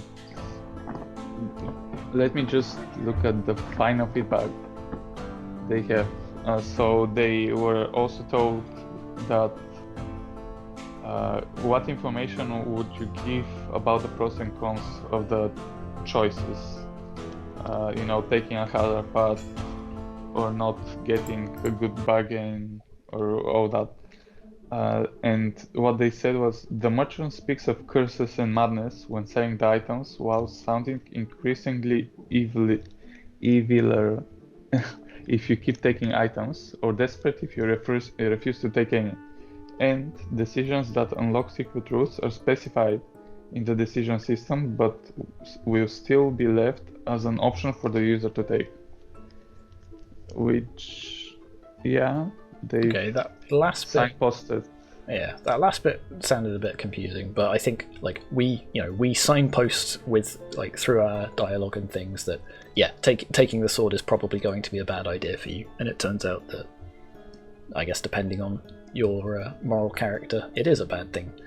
So it feels like again they've made a number of changes. They've been somewhat successful. Perhaps they haven't either articulated what they were trying to do, or they haven't necessarily gone as far with some of those changes. I think the telling the story through the combat sections is a perfect example of that, because having characters that you've angered suddenly show up as enemies, that's pretty good. I like that.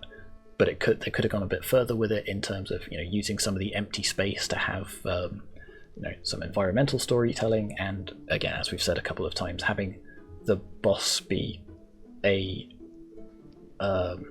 more, I guess, foreshadowed part of the story and a more consistent part of the epilogue.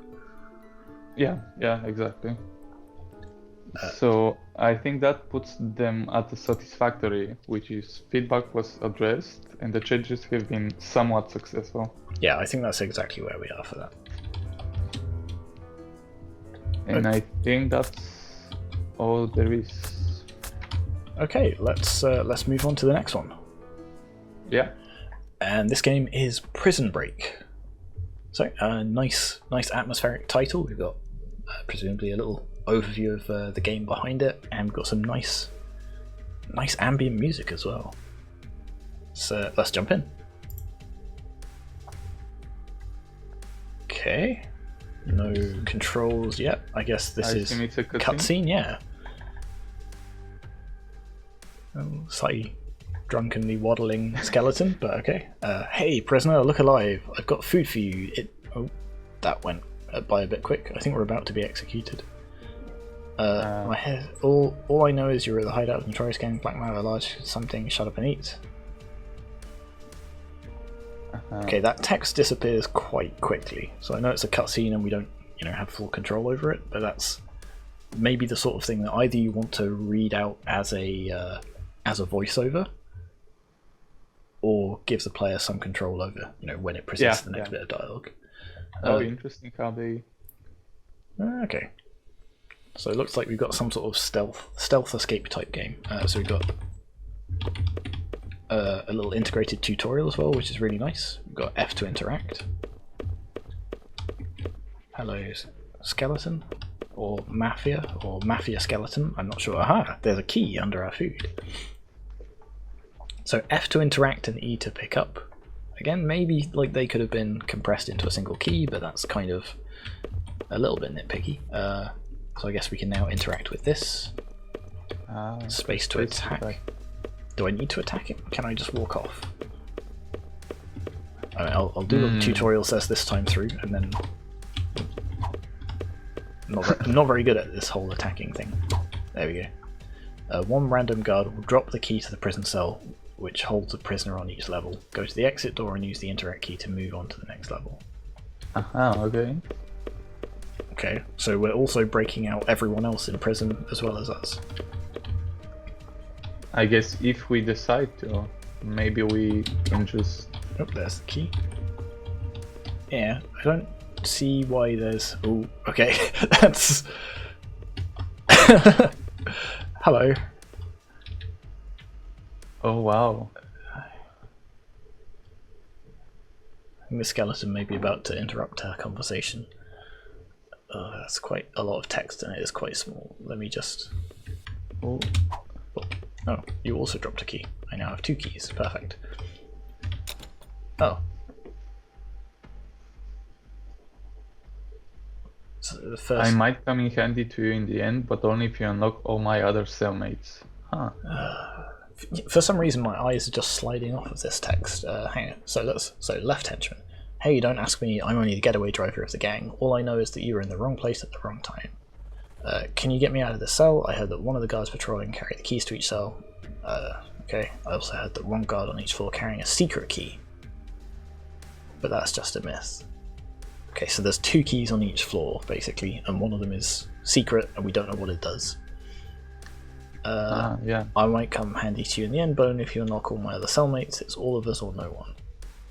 And then we've got, hey, what happened to me? The guards told... Okay, so that's slightly out of order, I guess. Like, I should have read that bit first.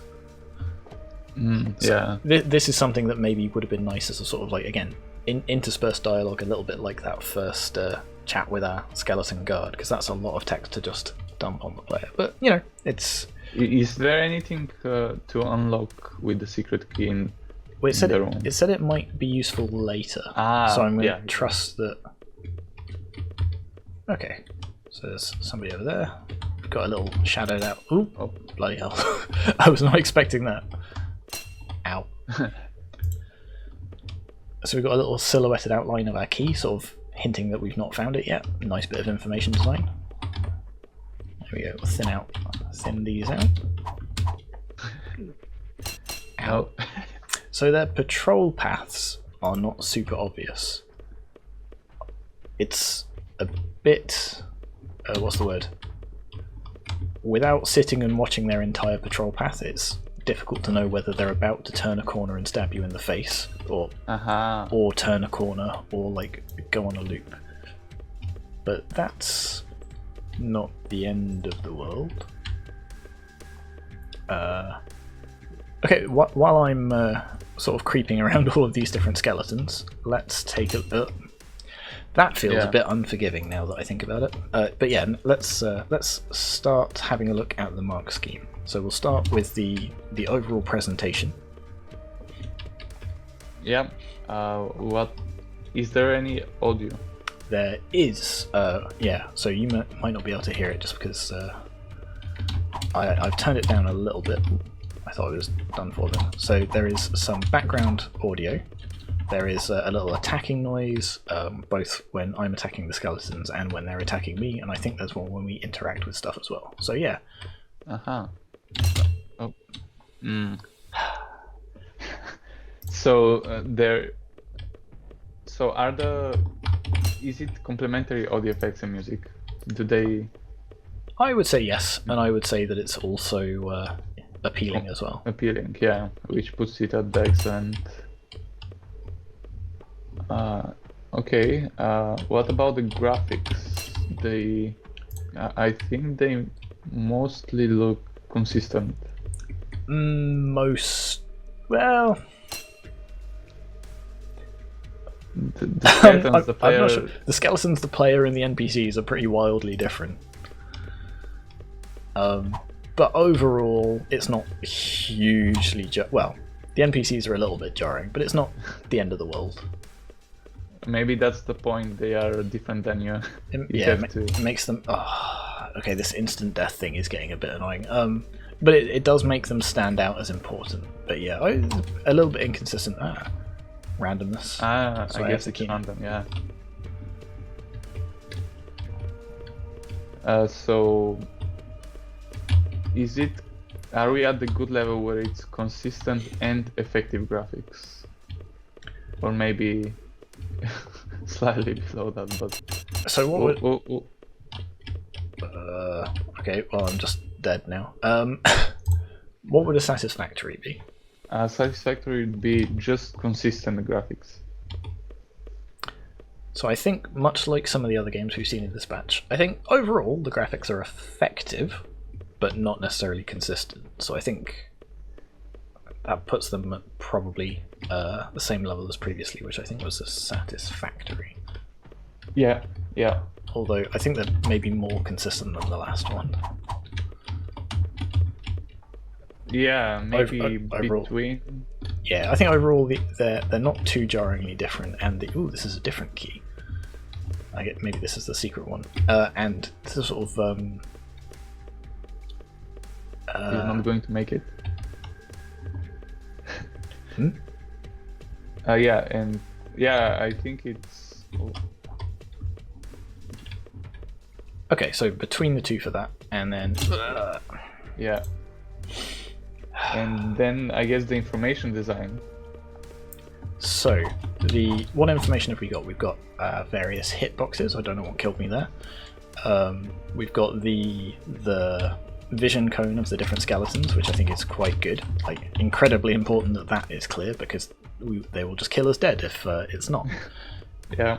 You have the keys. We've got the keys, and there isn't a lot more information to be displayed. So I think what information might we be missing?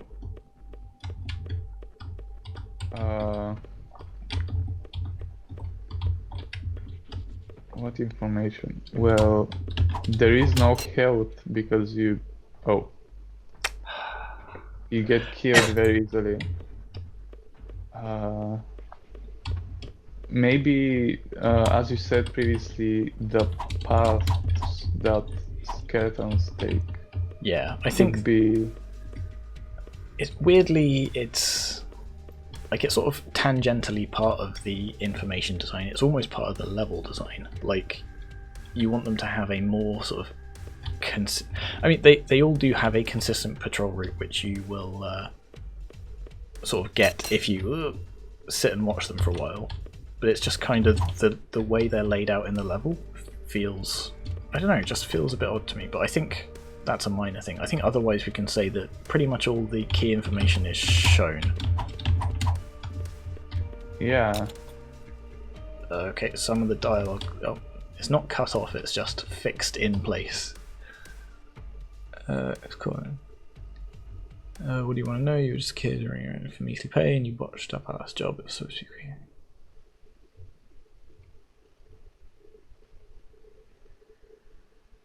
I think you guys are the scum of the barrel.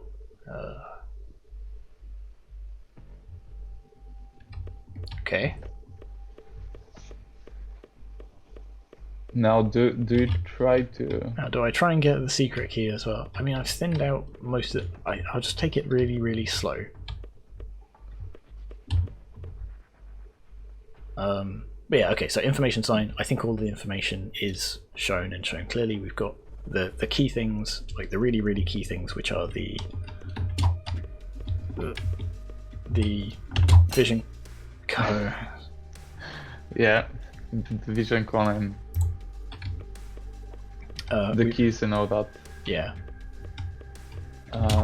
So I guess you will say there are some bugs, maybe, because I already saw.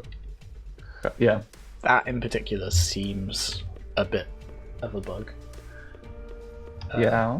I mean, I assume touching the skeletons is bad, but it seems like. No, I think it's just that you kill them just at the moment when they turn, and they're still not dead completely, so they shoot something at you. And yeah. I think it's because I walk into them as I die, or rather as they die. Maybe. You know what? Let's do a run where we just try and escape each level without killing any skeletons. can I just sprint straight to the exit? No, I need at least one key first. Okay. Okay. So yeah, so game is reasonably complex, I feel like. With Yes. enemies, with items to be picked up, interactions with... Oh, that's a key. Yep, so we've got like some pretty simple combat. We've got the vision cones and stuff, which are always a bit tricky to do. We've got the, like you say, picking up items and using them to interact with things. So yeah, reasonable complexity, and I'm happy to say infrequent minor bugs? Yeah, I think that's sort of the level that we're at. Okay, I've got which is a good... Cool. So for the sake of argument, what would they need to do to reach excellent? An excellent would be game is reasonably complex and no obvious bugs. Yeah, and I think that sort of instant kill when you've killed a skeleton is probably, we'll call that a minor bug. Yeah, exactly. Okay, so moving on to controls and yeah, meaningful play. Yeah, so what do you think about the controls? Yeah, the controls are fine. Again, there's that sort of interaction with the actual attacking where the hitbox isn't always where you expect and stuff, but we've covered that under the minor bugs sort of section. So other than that, I think the controls are pretty good. It feels like there's no real reason that interact and pick up have to be separate keys. It might be a lot simpler to keep those as just one button. Okay, we made it. Yeah, that's... Going back to the information design, just for a second, it might have been nice to keep a record of how many secret keys we'd collected up until this point, because I'm pretty sure I picked it up in the previous level. Yeah. And now it's disappeared, so I don't know if it's... I assume it is going to remember that I went to all that effort of picking it up, because if not, I might scream. But otherwise, yeah. So we were talking about controls. Sorry, I keep getting distracted because of all these bloody skeletons. There we go. Ah, that's a different key, or at least looks different. Yeah, is that this guy's key or the special super secret key? This must be the special super secret key. The guy who killed the innocent family for nothing more, though. I don't remember doing that.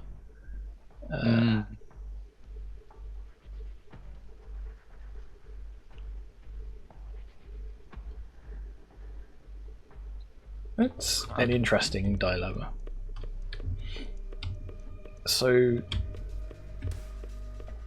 I have the feeling I'm going to have to go through this again and not let any of them out just to see the impact that it has. Yeah. So let's get back to the controls.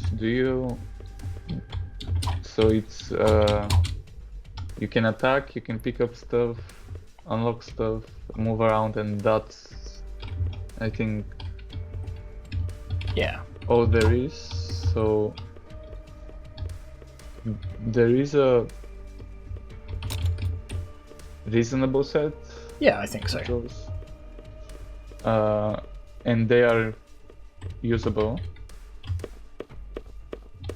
Oh wow, interesting. Okay, so again, there's another nice bit of information design, because this links the secret keys that we found directly to this slightly odd looking button, but hey, at least it stands out.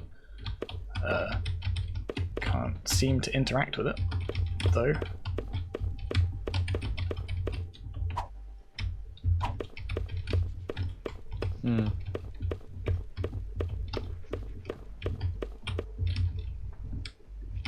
That's going to be a bit frustrating if I don't get the super secret good ending, because I can't press the button. Or maybe I've already pressed it, I can't tell. Yeah. Or maybe you're too small to press it, and you had to get one of the to unlock the boss. Yeah, maybe. Mafia boss. So I thought You I can had. press it for you.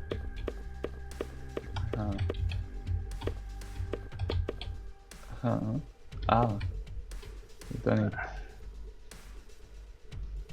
Oh, interesting. But I did let them all out. Why am I starting my own game? Okay. I'm full of questions. You didn't. I don't think you let the final boss. I did. Did you? Yeah. Because I thought you died and then. I don't think. I think I got him out. But anyway, so did we settled on a thing for controls?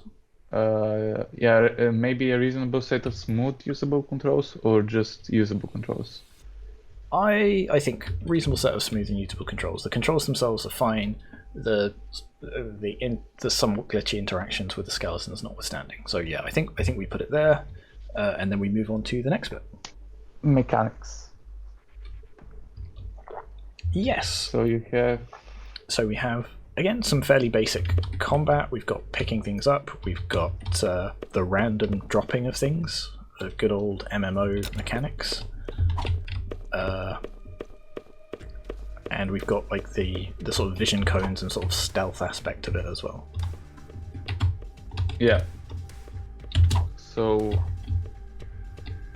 it feels like a set of complementary mechanics, maybe.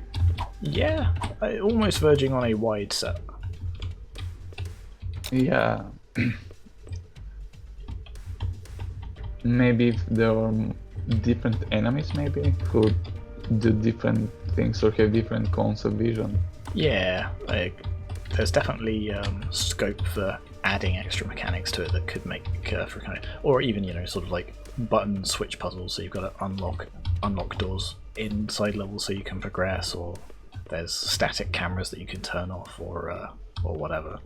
But as it stands, I think it's close to reaching that wide set, even if they're not 100% of the way there. Yeah, so maybe in between. Yeah, let's go with that. And that leads us to the story engine. Oh, I hate this level so much. So the story engine and how the game impacts the world and vice versa. Let me actually check what they say in the brief. So the narrative impacts the game world by changing the final outcome for the player, depending on the choice made previously in the game. If the player chooses to find the keys for the prisoners, then they must venture out of their way and into further danger in order to do so. And the game world impacts the narrative via the keys which change the outcome for the player. If the player obtains the prisoners' keys and chooses to free the prisoners, the outcome of the narrative is changed. If the player finds all secret special keys, then a different narrative branch is explored. Okay, so I can see gameplay affecting the narrative, because if we choose to kill all the skeletons, find all the secret keys, and let people out, we're having an impact on the story. How does the story impact the gameplay? Like, for example, we don't necessarily get... Yeah. Like, we don't get different abilities or different challenges or different goals depending on the way the branch of the story that we're on, for example. Yeah, we just get a different ending, I guess. And even then, that's the gameplay affecting the story, but not necessarily vice versa. Yeah, I think it's because the story is or the narrative is so close to the gameplay in this case, because you just unlock the door or not. I think it's also a little bit light on story, to be honest. There's like there is something, yeah. Like here, for example, I can't actually get the story because it gets cut off by the top of the screen. Yeah, that's so again, minor bugs. We get to see it once we've unlocked him, or unlocked his cell rather. if I can get back to that point.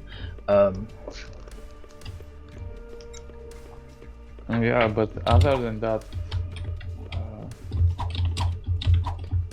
the narrative, doesn't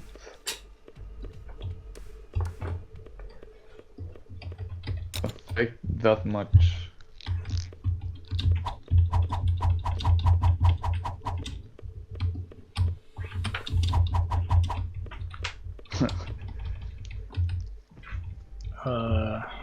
Okay, so narrative to game, what would a pass be? A narrative to game would be a few sparse or minor examples of where the story impacts the game world.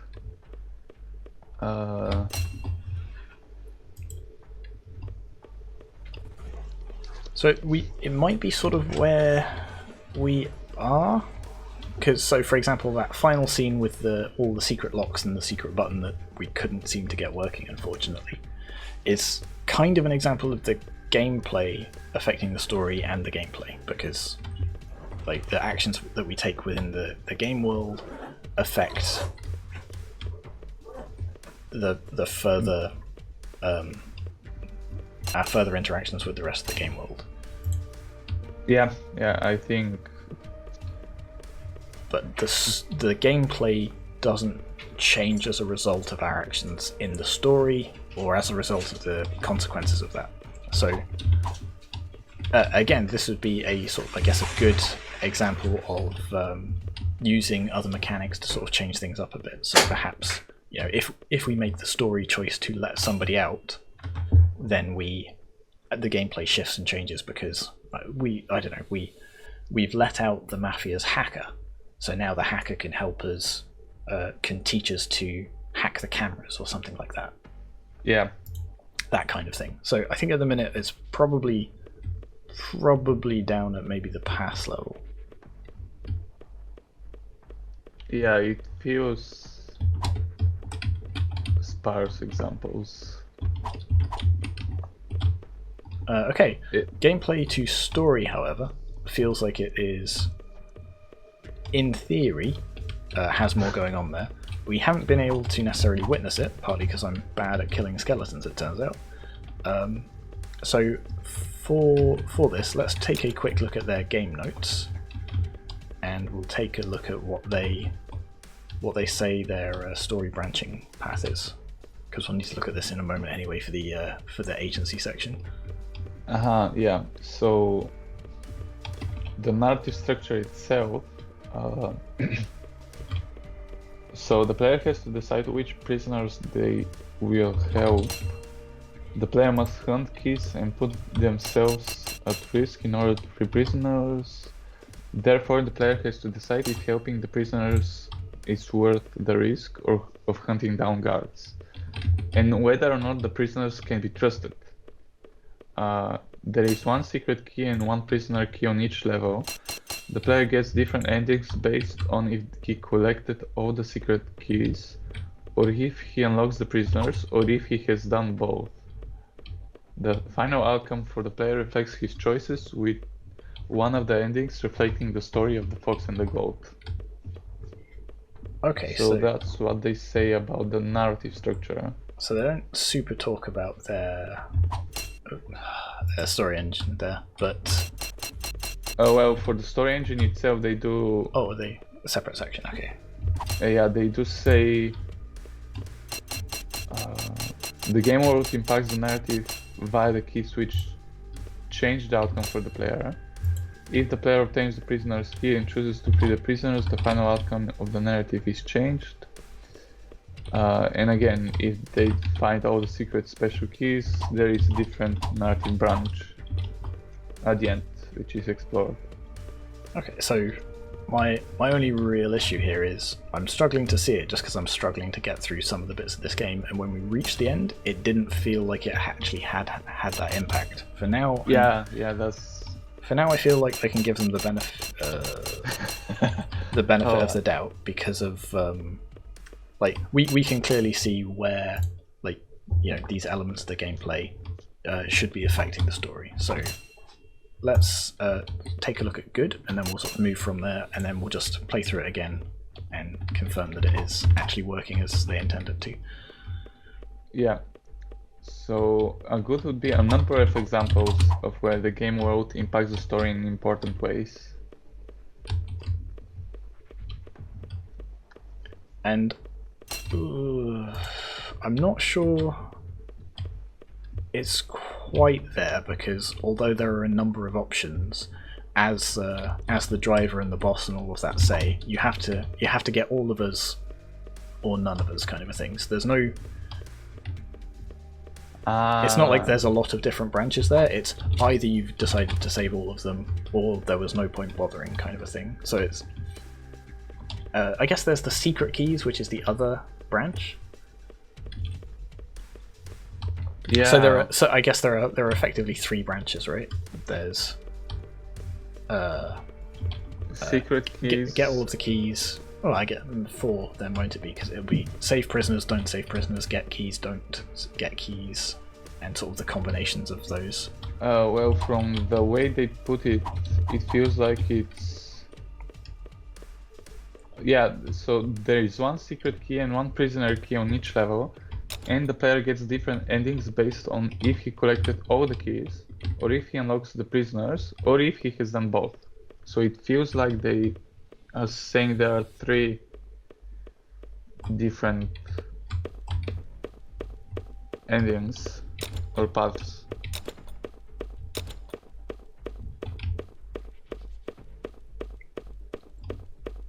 So it feels like doing both, because yeah, the button didn't seem to do anything. They just sort of spontaneously die. Okay, so that's the same endings. I managed to get all the secret keys, but I did unlock them all, is the thing. So it feels like it should be affecting it, but I'm not seeing that happen. Try to not unlock any of them now and see if that... Well, I'm wondering if I should try and unlock them and not get the secret keys is the other thing. Yeah, this is interesting because... Like, we can see where it clearly is supposed to be having an impact. Yeah. It's just, I can't tell if it is or not, whether it's due to a bug or due to it just not actually being there. Or whether it is there and it's just not as readily obvious and apparent as perhaps it could be. Okay, so yeah, as I was saying, let's put it aside, and then... Well, we'll put a placeholder mark for it and see. Yeah. So a satisfactory would be some examples of where the game world impacts the story, or a few sparse or minor examples. I mean, there is definitely, or at least it feels there are more examples of the game impacting the narrative. Yeah, I agree. Oh, you didn't pick up the key. Yeah, I don't remember if that's the secret key or the not secret key. I think that's the secret key, so I'm going to try and just pick up the regular keys and see what happens this time. Yeah, okay, so I think maybe we put it as satisfactory for now, and perhaps revisit it. Yeah, depending on what we see unfolding. Yeah. So next up is the agency in the richness of structure with the branching points. So, somewhat annoyingly, this is going to be very similar to the previous discussion in that, like, it feels like there are branching points, but we haven't really not noticed them. But it doesn't. It's not evident. Yeah, they don't seem to have a big impact, even if they are there. Is the thing, because it just sort of changes like the final scene. It doesn't change any of the sort of. It doesn't change the story. Is the thing. If that makes sense. So all of the story that we get throughout the course of the game is just these fairly short interactions with the NPCs. And that doesn't change based on any of our actions or choices throughout the game. It's sort of just the final ending. So what would, under agency, what would a good be? So a good would be for richness of structure, we would need several branching points. Okay. And what would an excellent be? A number of branching points throughout the game. And that's the thing. We're definitely not there because they Yeah. don't. Although It's just at the end. yeah, exactly. Although those choices are spread throughout the game, the actual branching point just happens at the end, and there's kind of only the one branching point really, which is you get one of 3 endings. Yeah. Which makes me wonder: is it fully at the good level? Because there is only the one. It's effectively one branch that splits into 3. Depending on what you've done. Yeah. Assuming that's working as intended. So what would a satisfactory be? Satisfactory would be some branching points. And it feels like that might actually be closer to where we're at. Yeah, I think. You know, I think I've realised what this mechanic of stealth and vision cones is missing. I think, to feel more polished, these skeletons should be pausing at the end of their patrol route before they turn around. I think that's what it is I'm expecting them to do, and why I'm always surprised when I just instantly die. I think that's a very common thing that's used in stealth games like this, just to highlight that, or telegraph that, you know, the skeleton is about to turn around, you should move, and to give the player the chance to do so. I think that's why it feels so difficult. Yeah, that's actually a nice way to do it, yeah. Anyway, yeah, sorry. So yeah, what was the satisfactory? Some branching points. And that's the thing, there is the branch of 3. Okay, so we don't have any of the keys, although they do show up on the side now. Try to open, maybe. Okay. Did you pick them up? I didn't pick any of them up. That's a bit. And is that just because I found them? Oh. But if it's only because I found them, then that's no longer a choice, because that's decided totally randomly. Yeah, exactly. That's a bit problematic. Yeah. Because right now there's only been one ending. Yeah, and I can't seem to get to the other one, because the next thing I can try is pick up all of the keys, but don't unlock the prisoner's cell. But that seems to be the ending I got anyway, because the ending says, aha, you got all the secret keys and you didn't help any of the mafia. That's... oh wow, strange. So we're now faced with the choice of, do we think that is a bug, or do we think that their story engine is just broken? I mean, in both cases, what can we do about it? I mean, we have to judge it based on what's been handed in, really. So yeah, exactly. Okay, so I think we might have to revisit that. Yeah, it is tricky because like the way everything is set up and the way everything is framed, it feels like there are clearly obviously branching choices, but we cannot seem to interact with them, and that's a problem. Maybe the game, when you start a new game, it doesn't clear the variables or something. That is true. That is a bug we've seen in some within of the servers. games. Close so if that. you And let's try launching it, and let's see if I can get through those skeletons again. Okay.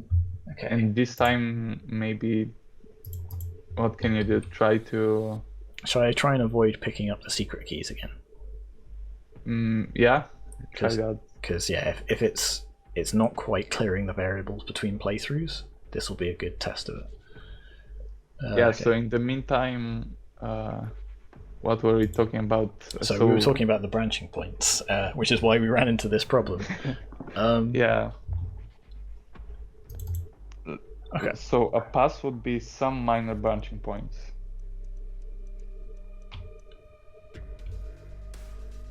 And a satisfactory would be just some branching points.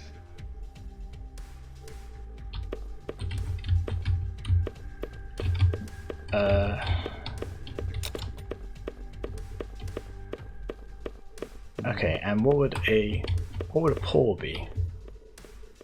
Few minor branching points. This is tricky because it's very all or nothing. Because, like, if their story engine isn't working, then there are just no branches.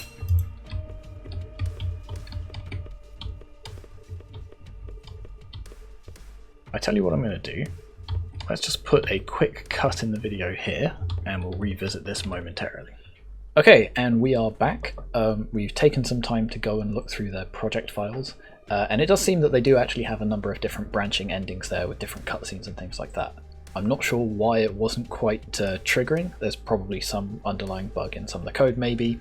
As a result, we're going to shift the bugs mark down to somewhere between a poor and a pass, because that is quite a major bug in a piece of storytelling coursework. But otherwise, we're going to give the benefit of the doubt for the branching, because we've been able to look in the code and see that they are actually there. Yeah. So yeah, in terms of branching, so we don't have branches throughout the story, and in fact we kind of only have that one branch at the end where we get one of 3 different endings. So yeah, so it kind of sounds like we have maybe some minor branching points, which would be a pass, because it's just at the end, no branching within the game. Like the prisoner doesn't update their dialogue. Yeah, exactly, and that's kind of the thing. It's sort of, in terms of the story, it's an important branch because it determines the ending. In terms of the actual game itself, it's a very minor branch because it doesn't have any impact on most of the game. All it does is change that final cutscene from the looks of it. So yeah, I think yeah, it's probably a pass, but it may not be beyond that. Yeah, and what about the choices? So what are our choices is the question. Keep killing skeletons until we have enough keys. Almost, it feels like the fact that it is random kind of undermines the importance of the choice. Because it might be that we just get the key immediately at the first time and we don't have to worry about hunting down the skeletons, which makes it quite easy to accomplish mechanically. So perhaps if it was that, the head skeleton of the level always has the secret key or something like that, and it's always a particularly challenging place, gives the player more control over whether they decide to attempt it or not. In terms of whether we use the key to unlock the Mafia, there's, I guess, kind of a moral dimension to it, because they seem to be clearly bad people, but also our role in relation to them and why we're in jail in the first place seems kind of fuzzy, so we don't have much to sort of necessarily base our choice on in that respect. And also, there's no real other mechanical effect, again, because we've sort of said that branch only occurs right at the end and doesn't have an impact on the rest of play. So I think overall, let's start by looking at a satisfactory, and again we'll see where we go from there. So a satisfactory for creative choices would be some interesting choices. Okay, and what would a pass be? A pass would be few interesting choices. And that's it. It's like some of the other games we've seen. Firstly, it's sort of one choice repeated over and over and over again. So, do you try and get the key? Do you let them out? And it's just that same choice 3 times. And as I was just saying, the impact of that choice is a little bit limited anyway. So, again, hypothetically, what would a poor in this circumstance be? A poor would be few interesting choices, and player agency is problematic. I don't think it's quite there. Like, we do have agency over whether we try and accomplish that or not. We're not locked into a particular route, assuming that the bug wasn't there, where we seem to be. So I think probably at a pass for this. What do you think? Yeah, I think it's fair because there is agency, even though it mean, I think it fits into the puzzle because Yeah, like they have some It's choice, but the choices aren't particularly impactful. yeah, a few. And we don't have a lot of information to be working with as we're making those choices. Other than Yeah. so I will say there is some information we're working with. You know, there's hints in the dialogue that you're going to have to unlock all of them to get a good thing or something like that. But otherwise, yeah. Otherwise, I think it fits nicely in a pass. Okay, so the next step is Poetics. yeah. So, what is the theme of this game? Do you think? To me, it sounds like the fox and the goat. The goat and the fox, maybe. Feels Probably. a bit like that, yeah. Like sort of trusting people's motives, whether you help them out of a difficult situation, possibly at your own expense, that kind of thing. And I think, kind of with the rest of the choices and the branches, the impact of our decisions doesn't really highlight that theme. So I know we haven't been able to display it, but in the different cutscenes, one is we escape with the Mafia, one is we use the Mafia as a distraction to escape and leave them to the guards, and there's the ending that we've seen in these playthroughs where we escape without their help entirely. So there's never... it doesn't seem to underline the sort of theme of whether we should be careful to trust them or not.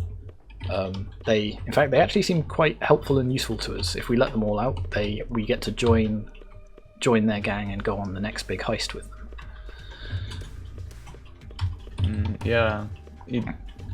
And in terms of the moment-to-moment mechanics, like if it is the fox and the goat story that they're going for, then there's the sort of being careful about trusting people and the sort of whole idea of looking before you leap.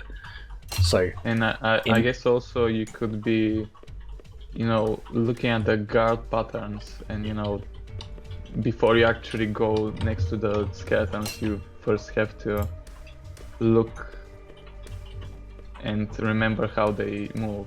Yeah, so that's exactly what I was about to say. There's, although it doesn't seem to carry over much in the overall story, the actual moment-to-moment mechanics do kind of reflect that theme a little bit, because like you say, you've got to stop, think, plan your actions, and then make your decision. It'd kind of be nice if that carried over into the choices with the choices and the branching narrative a bit more. But I think again, it's an example of they've thought about the theme and they've tried to include it in the moment-to-moment mechanics. So what would a good be? So a good would be narrative and gameplay complement one another, as the key mechanics are in keeping with the themes of the story. So the key mechanics, they are, dodging and looking at the patterns and all that. Yeah, I will say I think it's maybe a somewhat tenuous link. Like there is the looking at the path and then making your move kind of a thing is about as close as it gets. But otherwise, just killing skeletons and moving keys and things is not fully there. And the fact that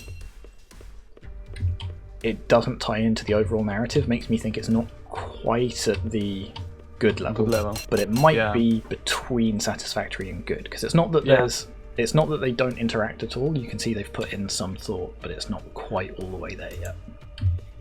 Yeah, I was thinking exactly the same. It's because the satisfactory would be the key mechanics have little to do with the themes of the story, and the narrative and gameplay do not interfere. And I think it's a bit better than that. And it's in between. Yeah, I agree. Okay, so that moves us on to techniques. Yeah. So what techniques are at play? So we have cutscenes at the start and the end, and we have some sort of dialogue sprinkled throughout, although it's not always delivered perhaps as effectively as it could be. It tends to be in just big blocks of text rather than an easily followable conversation. Yeah, it's more like a sign that tells you everything rather than or even a dialogue. Yeah, or a book. Yeah. Okay, so what would a satisfactory be? Satisfactory would be use of at least one game writing technique. And a good would be more than one. And I think they're definitely there. Like, there are two techniques. They're quite different techniques, and they're used. Arguably, you've also got the fact that we're in medias res. We start, in a cell with no real memory of why we're in there, and we'd have to piece it together from some of these dialogue interactions. Yeah, I don't know if they quite meet the excellent, because as I say, the way the dialogue, for example, is delivered could be improved, let's say. Yeah. But I think other than that, they probably quite easily hit the good.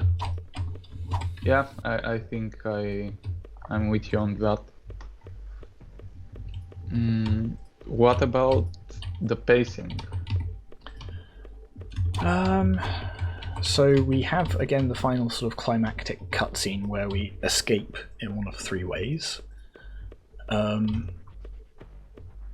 than that, see, in a way, I find this level particularly the hardest. So mechanically, the pacing seems a little bit off, but also narratively, it's a little bit flat, because much like we were saying with the choices, it's the same choice just repeated 3 times in a slightly different level. Yeah.